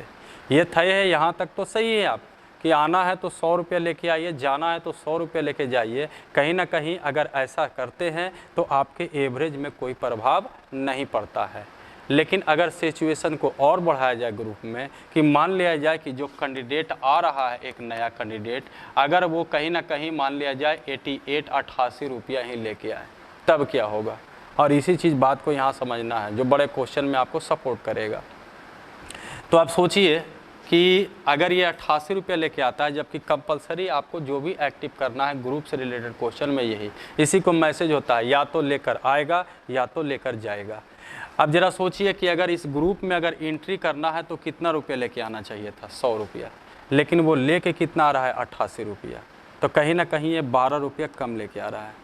तो अब 12 रुपया अगर ये कम लेके आ रहा है तो ये 12 रुपया घाटा किसको लगेगा। तो 12 रुपया सिर्फ इस आदमी को घाटा नहीं लगेगा, क्योंकि ये आदमी इसके साथ आ गया, मतलब पूरे मंडली में आ गया, तो पूरे समूह को घाटा लगेगा। इसलिए ध्यान रखिए कि अगर कोई ग्रुप में एंट्री होता है, अगर ये 100 रुपया लेके आता तो औसत पर कोई प्रभाव नहीं पड़ता, जिस तरह से आप इसके पहले विचार किए। लेकिन अगर सिचुएशन को बदला बदली किया जाए और यही सिचुएशन से आपको फ़ायदा होगा, तो अगर कोई 88 रुपया लेके आएगा तो हमेशा कंपलसरी है, वहाँ सोचिए कि अगर आना है तो 100 लेके आइए, जाना है तो 100 लेके जाइए। तो अगर ये आना चाहता तो 100 लेके आता, हम लोग अपना एक कंपलसरी दे दिए। अब इसको एक्टिव करेंगे कि 88 लेके आ रहा है, तो देखेंगे कितना कम लेके आया, तो 12 कम लेके आया। तो ये 12 रुपया का घाटा मतलब माइनस समझिएगा। और ये 12 रुपया का घाटा कौन सहेगा, तो ग्रुप में जितने भी लोग होंगे सारे मिल करके अगर सहेंगे तो सारे मिल के अगर कहा जाए तो 5 यहाँ हैं और 1 यहाँ है बंदे, यानी टोटल 6, 6 दूनी 12, यानी इसका आंसर जो होगा वो 98 के बराबर होंगे। यानी ग्रुप में आ भी सकते हैं, ग्रुप में जा भी सकते हैं, कम भी ला सकता है, ज़्यादा भी ला सकता है, बराबर भी ला सकता है। अगर बराबर लाता तो औसत पर कोई प्रभाव नहीं होता, जो स्टार्टिंग में वही आपको कंसीडर किया गया। लेकिन क्वेश्चन बराबर बार बार नहीं आएंगे, कभी कम लेके आएंगे, कभी ज़्यादा लेके आएंगे, और वे सिचुएशन को पढ़ते हैं तो आपके लिए फ़ायदेमंद का सौदा होगा। उसी तरह से आइए, अगर ये ज़्यादा लेके आता तब क्या होता, ध्यान दीजिए। अगर ये ज़्यादा लेके आते, जैसे मान लिया जाए कि ये आदमी, एक कैंडिडेट आया, दूसरा सिचुएशन को समझने की कोशिश कीजिएगा। अगर ये कैंडिडेट आया और ये मान लिया जाए कि 124 रुपये लेके आया। कभी कभी ऐसे भी दोस्त होते हैं जो एक आध दोस्त जो होता है काफ़ी अमीर होता है, दिखाने में अगर 100 रुपये जहाँ खर्चा करना है वहाँ पर कहेगा नहीं हम अमीर आदमी हैं, हम 124 रुपये खर्चा करेंगे। वही बात यहाँ भी हो चुका है आपका, देख सकते हैं, वही बात यहाँ हो रहा है। तो अगर मान लीजिए सिचुएशन है, अच्छा लगेगा समझने में ही आपको। अब जरा सोचिए, कंपलसरी आपको यहीं से उठाना है कि आना है तो कितना लेके आइए, 100 लेके आइए, लेकिन जो आ रहा है वो 124 लेके आ रहा है। भागने नहीं देंगे इसको हम लोग, कहेंगे ठीक है जब आए हो तो 100 रुपये एडमिशन आपका लग गया कंपलसरी। बाकी अभी भी कहा जाए तो इसके पास कहीं ना कहीं 24 रुपया अभी भी बचा हुआ है। तो अगर 24 रुपया 24 रुपया का जो इसका फ़ायदा होगा, ये फ़ायदा अकेले नहीं उठाएगा। आपको लगता है कि 5 दोस्त अगर एक साथ है और एक दोस्त 24 रुपया लेके आए और कहे हम अकेले खाएँगे, क्या लगता है कि कोई आदमी 5 दोस्त उसको खाने दे देगा? नहीं खाने देगा। इसलिए बंटवारा होगा। अगर घाटा होता है तो सारे लोग मिलकर घाटा सहिए, अगर फ़ायदा होता है तो सारे लोग मिलकर के फ़ायदा उठाइए। तो ये 24 रुपया का फ़ायदा जो होंगे वो सारे लोग मिल कर के फ़ायदा उठाएंगे। अर्थात 5 दोस्त इसका इधर था और एक नया दोस्त और आ गया, यानी टोटल 6 दोस्त हो गया। ये 6 चक 24, ये आपका आंसर 104 हो गया, ये आंसर हो गया। उसी तरह से हो सकता है कि सिचुएशन जाने का भी हो सकता है, जरा समझिएगा इसको। अगर जाने की बात किया जाए, कभी कभी ऐसा भी होता है कि 5 दोस्त, कहानी वही है, कहानी ख़त्म नहीं हुए हैं अभी, लास्ट होंगे। अब क्या हुआ, सिचुएशन को थोड़ा और बदला गया कि जब ये प्लान बना लिया पिकनिक के लिए कि जाना है, तो जब जा रहा था तो एक दोस्त इसका जो है मुँह कर गया। सर मगही भाषा है, एक दोस्त जो है वो बोला कि हम नहीं जाएंगे, ऐसे समझ लीजिए। जब जाने के लिए तैयार हो गया, 100 रुपये सब मिलाया, जब जाने के लिए तैयार हुआ तो इसमें एक दोस्त कहा कि देखो यार हमको कुछ काम है, ऐसा है कि हम नहीं जाएंगे। तो सोचिए कि जब आ रहा था कोई, तो आप कहें 100 रुपये लेके आओ, जिससे इसका एवरेज पर कोई प्रभाव नहीं पड़ेगा। तो कल के डेट में अगर कोई जाना भी चाहेगा तो ईमानदारी तो पूर्वक आप क्या कितना दीजिएगा इसको, एरो का मतलब इधर जा रहा है इसी में से। तो आप कहिएगा कि अगर आ रहे थे कोई तो 100 रुपये लेके आते, जिससे एवरेज पर कोई प्रभाव नहीं पड़ता। तो अगर कोई जा भी रहा है तो आप कंपलसरी यही दीजिएगा कि 100 रुपया ही लेके जाएगा, तो एवरेज पर कोई प्रभाव नहीं पड़ना चाहिए। तो ये देखिए, अगर कोई जा भी रहा है तो 100 रुपया ही लेके जाता, अगर आ रहा है तो 100 रुपया ही लेके आते हैं। अब इसमें सिचुएशन को दर्शाया जाए कि अगर ये 100 रुपया लेके जाता है तो इसके औसत पर कोई प्रभाव नहीं पड़ता है, यानी औसत अभी भी यहाँ का 100 का 100 रहेगा, जबकि आदमी जो है, कैंडिडेट जो है वो 4 गो रहेंगे। लेकिन अगर इसमें और सिचुएशन जो एग्ज़ाम में जो रिलेटेड क्वेश्चन होते हैं उसके हिसाब से सोचिए कि मान लिया जाए कि जो जा रहा था, अगर वो 88 रुपया लेके चला जाता तो अब क्या होते। लेकिन सर इसका लीगल पैसा कितना बनता है, तो लीगल पैसा बन रहा है इसका 100 रुपया ईमानदारी पूर्वक। बाकी बेईमानी कर दीजिए, अब पैसा ना दीजिए वो अलग बात है। लेकिन जो रियलिटी कहा जाए तो लीगल थ्योरी के हिसाब से जाना चाहिए तो 100 रुपया। ये बंदा कहा कि हम 88 रुपया ही लेके जाएंगे। अब ज़रा सोचिए इसमें कितने कैंडिडेट बच जाएंगे, 4 कैंडिडेट। वो कहेगा कि ठीक है उसका तो 100 होना चाहिए, तो ठीक है 100 रहेंगे। लेकिन जो अगला गया उसको भी 100 लेके जाना चाहिए और वो 88 लेके चला गया, तो कहीं ना कहीं ये 12 रुपया छोड़ दिया। अब ये 12 रुपया अगर ये छोड़ दिया, इससे आपको ये पता चलेगा, क्योंकि आगे ऐसा ना हो कि कब प्लस करेंगे कब माइनस करेंगे, ये कन्फ्यूजन हो जाते हैं। इसलिए अगर ये इसको सटीक तरह से आप समझ लेते हैं तो प्लस माइनस में कन्फ्यूजन नहीं होगा। बस ये ध्यान रखिए कि अगर फ़ायदा होता है तो प्लस के रूप में रखिए, अगर घटा होता है तो माइनस के रूप में रखिए। अब जरा सोचिए कि यहाँ से आ नहीं रहा है, ये जा रहा है, और जाना चाहिए तो 100 रुपया लेके जाना चाहिए था, ये 88 रुपये लेके चला गया, 12 रुपया ये छोड़ के चला गया, तो ये 12 रुपया का फ़ायदा हो जाएगा। और फ़ायदा उठाने वाले कितने दोस्त होंगे? 4, क्योंकि एक निकल गए हैं, तो ये 4 या 12 हो जाएंगे। ये आपका आंसर तैयार हो जाएगा कि 103 के बराबर होनी चाहिए। या कहा जाए दूसरा सिचुएशन, ज़रा समझिएगा। हो सकता है सिचुएशन ऐसा हो जाए कि जो आदमी जा रहा था, कभी कभी होता है कि मंडली में आप हैं और पैसा इकट्ठा किए, एक दबंग किस्म का आदमी था, 500 रुपये इकट्ठा किए, काम नहीं हुआ, वो दबंग आदमी क्या किया, 1000 रुपये लेके भाग गया, कोई बोलने वाला नहीं है, तो आप बोले नहीं तो बाकी जो बचे हैं वो घाटा सही है। तो उस आधार पर सिचुएशन ऐसा होगा कि 5 दोस्त था, इसमें जो नहीं जाने वाला था वो काफ़ी थोड़ा सा बदमाश टाइप का था, वो कहा नहीं हम 100 रुपये नहीं लेंगे, वो ज़बरदस्ती क्या किया, वो 150 रुपया लेके भाग गया। जी, 150 रुपया लेके भाग गया।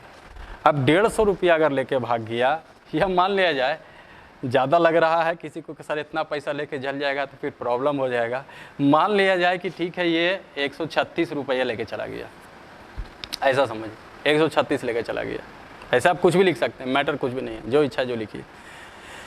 कंपलसरी आप देखिए 4 गो जो बचेंगे, आपसे ये क्वेश्चन पूछेंगे कि 4 गो जो बचा उसका एवरेज क्या होगा। तो अभी आपको कंपलसरी यही सोचना है कि ठीक है सबको, किसी को भी जाना चाहिए तो 100 लेके जाना चाहिए, 4 गो बचा उसका भी 100 हिस्सा होना चाहिए। लेकिन जो अगला गया है जिसके कारण यहाँ पर प्रभाव पड़ेंगे, तो उसको लेके जाना चाहिए 100, लेके चला गया 136, कितना लेके चला गया 36। यहाँ से आपको कन्फ्यूजन दूर होगा, प्लस और माइनस, कब प्लस करेंगे कब माइनस, बस ये ध्यान रखना है, घटा होगा तो माइनस करना है, फ़ायदा होगा तो प्लस। अब जो गया सर उसको लेके जाना चाहिए 100, लेके चला गया 136, बताइए 36 ज़्यादा लेके चला गया कि नहीं। अब 36 ज़्यादा लेके चला गया तो यहाँ का जो आदमी 4 आदमी है उसको घाटा लगा कि नहीं, उसी का ना पैसा 36 रुपये लेके चला गया, तो यहाँ पर 36 रुपये का घाटा हुआ। ये घाटा कौन सा आएगा, 5 आदमी की 4 आदमी, 4 आदमी, तो 4 से भागा देंगे, 4 9 36, ये भी आपका 91 ये आंसर हो जाएंगे। तो ये सिचुएशन को समझने की कोशिश कीजिएगा। इसी में आपको पढ़ाया जाता है, जैसे 9 10 क्लास में पढ़ते हैं और उसका कभी कभी क्वेश्चन भी एग्जाम में पूछते हैं, जिसको कहते हैं ग्रुप से रिलेटेड ही, जिसको कहा जाता है कंबाइंड मीन, यानी हिंदी में कहा जाए तो सामूहिक माद हो जाएंगे या एकत्रित माद के रूप में कहा जा सकता है। आइए थोड़ा सा नज़र उस पर डाल लें कि कंबाइंड मीन क्या है। इसी तरह का फिर धीरे धीरे लगने लगेगा। सारा क्वेश्चन को आप इसी तरह से फंक्शन से बनाइए, कोई गुना भाग की ज़रूरत नहीं है।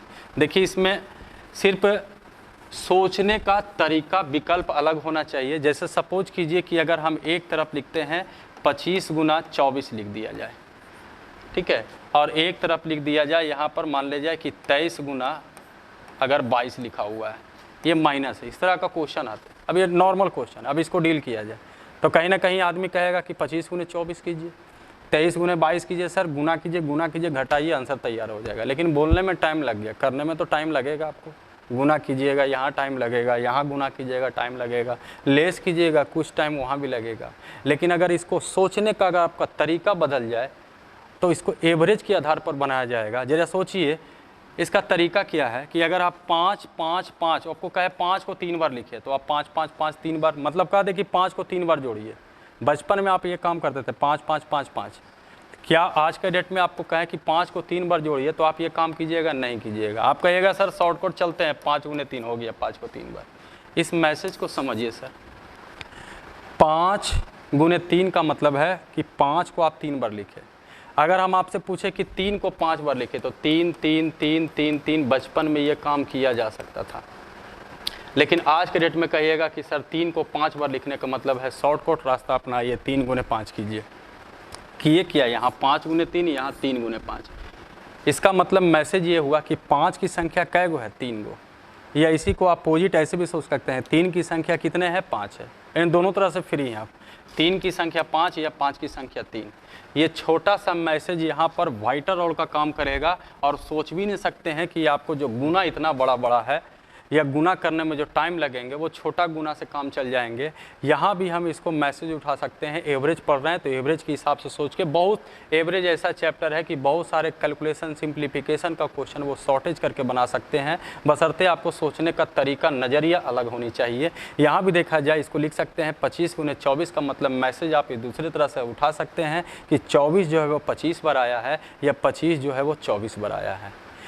एवरेज के रूप में आप इसको आप इंडिकेट, अगर आपको गुना ही करना है तो आप इसको ऐसे भी लिख सकते हैं, कोई परेशानी नहीं होंगे। ध्यान दीजिए, ये 22 लिख सकते हैं, बस खाली कोड सिर्फ कोड कर दिया गया है, जिससे आप एवरेज के हिसाब से सोचिए। हम लिख सकते हैं कि 24 जो है वो कितने बार आए, 25 बार। 22 जो है वो कितने बार आए, 23 बार। या आपको इसको ऊपर कर सकते हैं, नीचे इसको नीचे कर सकते हैं, परेशानी कुछ भी नहीं होंगे। अब देखिए इसमें फ़ायदा क्यों होंगे, एवरेज कैसे लगेगा। 25 कैंडिडेट, या इसको आप संख्या के रूप में मानिए, आदमी के रूप में मानिए। 25 आदमी है, सबको 24 रुपये मिलने वाले थे। 23 आदमी जो है 22 रुपये लेके चले गए। अब कहेगा बाकी कितना पैसा बच गया। और सर जो आप सॉल्यूशन कर रहे थे, आप 25 गुने 24 कीजिए और माइनस आप 23 गुने 22 कीजिए, उसी का हम सॉल्यूशन कर रहे हैं, सिर्फ गुना नहीं कर रहे हैं। गुना का तरीका, नज़रिया अलग बदल देते हैं। अब जरा सोचिए, इस ग्रुप से भाग रहा है 23 आदमी, कै गो बचेगा इसमें, 2 बचे। 2 जो बचेगा अपना हिस्सा खोजेगा तो कहेगा कि 25 में से 23 गो आदमी भाग चुका है, तो 2 आदमी बच गया है। दोनों आदमी का हिस्सा 24 दूना 48 होना चाहिए। लेकिन जो अगला जा रहा है उसको 24 लेके जाना चाहिए, वो लेके गया 22 रुपया। कितना रुपया छोड़ दिया, 2 रुपया। ऐसे ऐसे 2 रुपया छोड़ने वाले कितने आदमी हैं, तो 23 आदमी हैं, यानी 23 दूनी 46। आप इसको जोड़ करके देख लीजिए, आपका आंसर यही आएंगे, 8 6 14, 4 4 8 1 9, 94 के बराबर होंगे। आप चेक करके देख लीजिए। तो इससे ये फ़ायदा होगा, जितना आप सोचिएगा उतना ईजी हो जाएंगे। आइए थोड़ा सा कंबाइंड मीन के बारे में समझ लें कि कंबाइंड मीन क्या है। उसके बाद लगभग थ्योरी ख़त्म हो जाएंगे, और कुछ थ्योरी बचेंगे भी, तो वो टाइप के माध्यम से कुछ जो है पॉइंट को समझाया जाएगा। एक कंबाइंड मीन क्या होता है उसको समझ लीजिए। कंबाइंड मीन, या इसी को आप हिंदी में कहिएगा, ये 9th 10th में भी आपको दिखाया गया है, सामूहिक एकत्रित कंबाइंड मीन, या इसी को आप एकत्रित कह सकते हैं, संगठित कह सकते हैं, कुछ भी कह सकते हैं यहाँ पर कि संगठित करना। इसमें क्या देखिएगा, 9th 10th में इसको पढ़ाया जाता है, तो देखिएगा उसमें अलग अलग ग्रुप होते हैं, अलग अलग उसका संख्या होता है, अलग अलग उसका एवरेज होता है, और सारे ग्रुप को एक साथ मिलाते हैं तो पूछता है उसका एवरेज क्या है, उसी को बोला गया कंबाइंड मीन। और ये एग्जाम में भी इस तरह का क्वेश्चन रहते हैं। आइए ज़रा सीखते हैं, लेकिन ध्यान रखिए, कंबाइंड मीन हो या किसी और तरह का मीन हो, ओवरलैपिंग हो, नॉन ओवरलैपिंग हो, किसी तरह का क्वेश्चन हो, जो आपको बताया गया इसके पहले ग्रुप से रिलेटेड थ्योरी, उस थ्योरी पर ही ऑपरेट करना है। सारा क्वेश्चन उसी से बनेंगे, सिर्फ मैसेज अलग अलग होंगे, प्रोसेस आपका वही होंगे। कंबाइंड मीन जो किताबी भाषा जो 9th 10th में पढ़े थे, आइए उस पर ज़रा फोकस डालें। उसके बाद उसको हटा करके जो हम लोग का मेथड अभी सीखें उससे बनाने की कोशिश करेंगे। उसमें सिर्फ शो कर रहे हैं। कंबाइंड मीन में देखिएगा कि अलग अलग संख्या होंगे, अलग अलग ग्रुप होंगे। जैसे ग्रुप है तो अलग अलग संख्या, इसमें ये नंबर दिया हुआ है, इसका एवरेज भी दिया हुआ होगा, औसत भी दिया हुआ होगा। जैसे A1 है, ये A2 है, ये A3 है, इस तरह का पैटर्न रहता था। अब आपसे देखिए यहाँ पर इस ग्रुप में संख्या N1 है, इसका एवरेज जो है A1 है। इस ग्रुप की संख्या जो है वो N2 है, कुछ भी रह सकता है डेटा डिजिट के रूप में। इसका एवरेज इतना है, ये N3 है, इसका एवरेज इतना है। अब कह दिया जाए कि सारे ग्रुप को मिला दीजिए, इसी को बोला गया कंबाइंड मीन। जरा सोचिए, जब ये ग्रुप को मिलाइएगा तो ये भी मिलेगा, और मिलने का मतलब एक नया एवरेज आएगा, और उस नया एवरेज को ही हम लोग औसत के रूप में कहेंगे, और उस औसत को कहा जाएगा मैसेज के रूप में कंबाइंड मीन का। ये क्वेश्चन हो गया। थ्योरी आप देखिएगा किताबी में तो लिखा रहता है इस तरह का, N1 गुने A1, N2 गुना A2, N3 गुना A3, और divide by N1 plus N2 plus N3। ये देखिए, ये थ्योरी होता है। N1 गुना A1, N2 गुना A2, N3 गुना A3, N1 plus N2 plus N3। कहीं ना कहीं ये थ्योरी को शो कर दिया गया है, सभी संख्याओं का योग बटा सभी संख्याओं, ये देखिए टोटल का योग किया गया है, ये टोटल संख्या दिया गया। खैर वो बात की बात है, समझने की बात है, लेकिन हम लोग इस मेथड से चलेंगे नहीं। बस ये शो किया गया है कि देखिए कंबाइंड मीन में आप देखिएगा किताब में 9 10 का किताब में पिछले क्लास में जो पढ़े हैं, या कहीं भी और भी जगह इसी तरह से पढ़ाया जाता है, जिसको कम्पिटिटिव लाइक ये नहीं है, लेकिन थ्योरी था, उसको आपको समझना था, समझा दिया गया। इसको अलग भी बनाएंगे। अब रही बात इसका क्वेश्चन कैसा रहता है, उसको समझिए। क्वेश्चन हो सकते हैं इस तरह का, जैसे मान लीजिए दिया हुआ है 10, एक जगह 20 संख्या है, एक जगह 15 संख्या। अब यहाँ पर अगर कह दिया जाए तो इसका एवरेज जो है वो 15 दे दिया, इसका एवरेज जो है वो 17 दे दिया, इसका एवरेज जो है वो 16 दे दिया। अब आपसे पूछा कि बताइए इसका एवरेज सब मिला करके कितना होगा। तो कहीं ना कहीं अगर हम इस प्रोसेस से चले तो पहला हमको 15 गुने 10, 17 गुने 20 या 20 गुने 17, फिर 16 गुने 15 और टोटल नंबर से भागा दीजिएगा 10, 20, 15। उसके बाद आपका आंसर निकलेगा। क्या संभव है ये आपके लिए इतना गुना करने में प्रॉब्लम होंगे? तो ये हम भी कहेंगे कि ये ठीक है, ये मेथड था, ये नियम थे कंबाइंड मीन का, लेकिन प्रोसेस क्वेश्चन जो है उसको डील करने के लिए ये प्रोसेस अच्छा नहीं होंगे। इसके लिए आपके यही होगा कंबाइंड में, जिस तरह से ग्रुप देखे, या तो एक ग्रुप को मिलाइए या तो 2 ग्रुप को मिलाइए या 5 ग्रुप को मिलाइए, मैटर कुछ भी नहीं है। बेहतर होंगे कि जो अभी आपका मेथड बताया गया कंपेयर करके, आना है तो इतना लेके आइए, जाना है तो इतना लेके आइए, वही मेन कड़ी इसका है। अगर उसको ऑपरेट करना सीख गए तो ये सब गुना उना से बच जाइएगा। जबकि आपको गुना का तरीका भी बता दिए, सिर्फ सोच बदलिए, उसका तरीका बदल जाएगा और कहीं ना कहीं आंसर ईजी वे में निकल जाएंगे। इस तरह के क्वेश्चन में जब कहता है कि तीनों को मिलाना ही है तो किसी भी मिला सकते हैं। जैसे मान लिया जाए कि इसमें सारा को मिला सकते हैं, इसको भी मिला दिया, इसको भी मिला दिया, मिलाने के बाद जो एवरेज हो जाएंगे वो आंसर हो जाएंगे। अब ज़रा सोचिए, यहाँ से आपका कंपलसरी किसी को भी आप टारगेट करके मिला सकते हैं। आप इसमें सब दोनों को मिला सकते हैं, इसमें इन दोनों को मिला सकते हैं, इसमें इन दोनों को मिला सकते हैं, स्वतंत्र है, आप कहीं से भी मिला सकते हैं। अब ज़रा सोचिए इससे फ़ायदा क्या होगा कि अगर इसमें किसी को भी आना है तो 16, जैसा ही 16 लिखिएगा आसपास आपका घूमते रहेगा ऑप्शन। अब जरा सोचिए, आना है तो 16 लेके आए, लेकिन जो आ रहा है वो कितना लेके आ रहा है? 17, एक ज़्यादा लेके आ रहा है। ऐसे ऐसे कितने कैंडिडेट है? 20, यानी इसको आने से कितने रुपए का फ़ायदा होगा? 20 रुपये का फ़ायदा हो जाएगा। इस ग्रुप को भी बुलाइएगा तो ये भी लेके आएगा, 16 लेके आना चाहिए, लेके कितना आ रहा है? 15 लेके आ रहा है। कितना रुपया कम लेके आ रहा है? 1। ऐसे ऐसे कितने कम लाने वाले हैं? 10, यानी 10 रुपया का घाटा भी हो गया। अब देखिए, घाटा और फायदा सब मिला के कहा जाए तो ये 10 रुपया का फ़ायदा होगा, और ये 10 रुपया का फ़ायदा कितने लोग मिलकर उठाएंगे? तो ये टोटल संख्या से भाग दीजिए। भागा देने पर जैसे 30, 20 और 10 30 हो जाएंगे, 30 और 15 कहा जाए तो ये 45 हो जाएंगे, अर्थात 9 पचे 45, 2 पचे 10, इसी का ये आंसर कहा जाए तो 16.2/9 ये आपका आंसर हो जाएगा। पूरी तरह से आप गुना भागा सब जोड़ घटाव से बच जाइएगा, तो ये इससे फ़ायदा हो जाएंगे।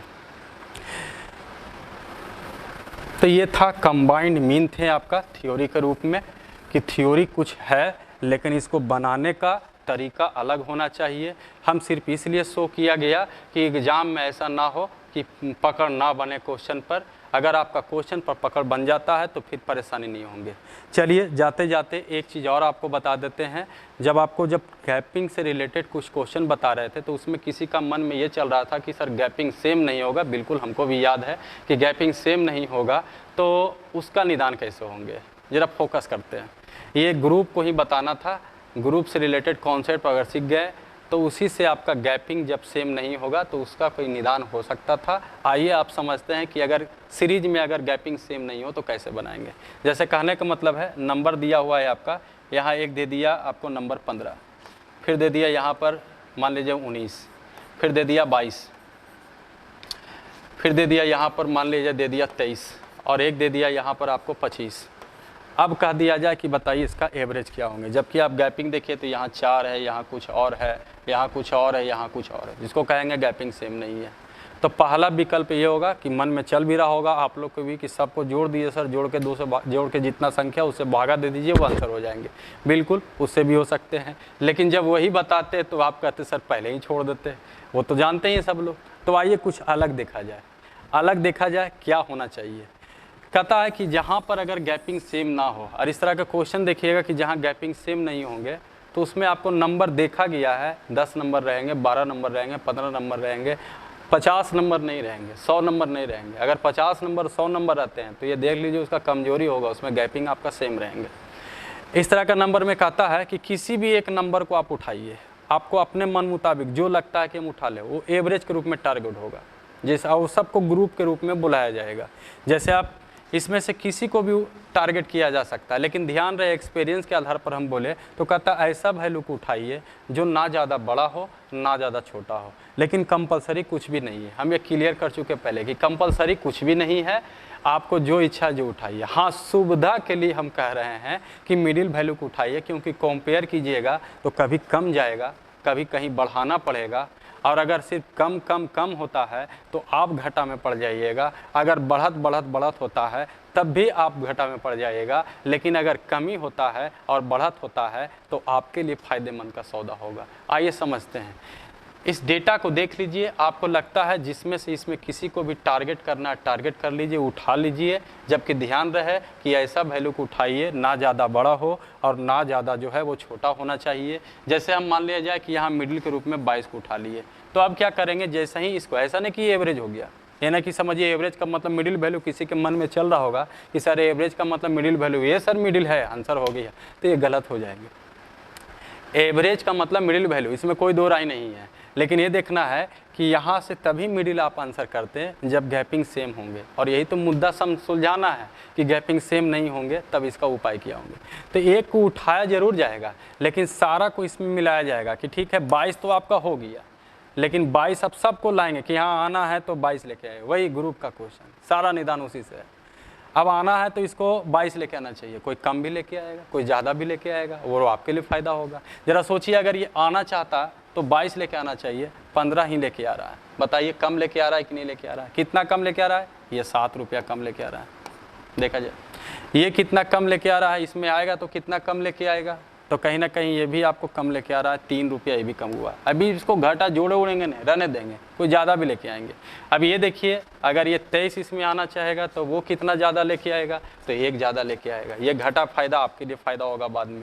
ये देखिए 25 लेके आता है, आना चाहिए 22 लेकर के आ रहा है 25, ये कितना ज़्यादा लेके आ रहा है 3, ये देखिए 3 से 3 माइनस हो गया, -7 में से 1 चला जाएगा, -6 बच जाएंगे, यानी 6 यहाँ पर आप घटा देते, और ये 6 रुपया जो है सब मिल करके घाटा सहेगा, क्योंकि सारा चीज़ कंबाइंड हो गया। 1 2 3 4 5 डील कीजिए, आपका आंसर तैयार हो जाएगा। अर्थात ये बिना अगर गैपिंग अगर सेम नहीं भी रहेंगे तब भी काम चल जाएंगे, क्वेश्चन में परेशानी नहीं होंगे। ठीक है।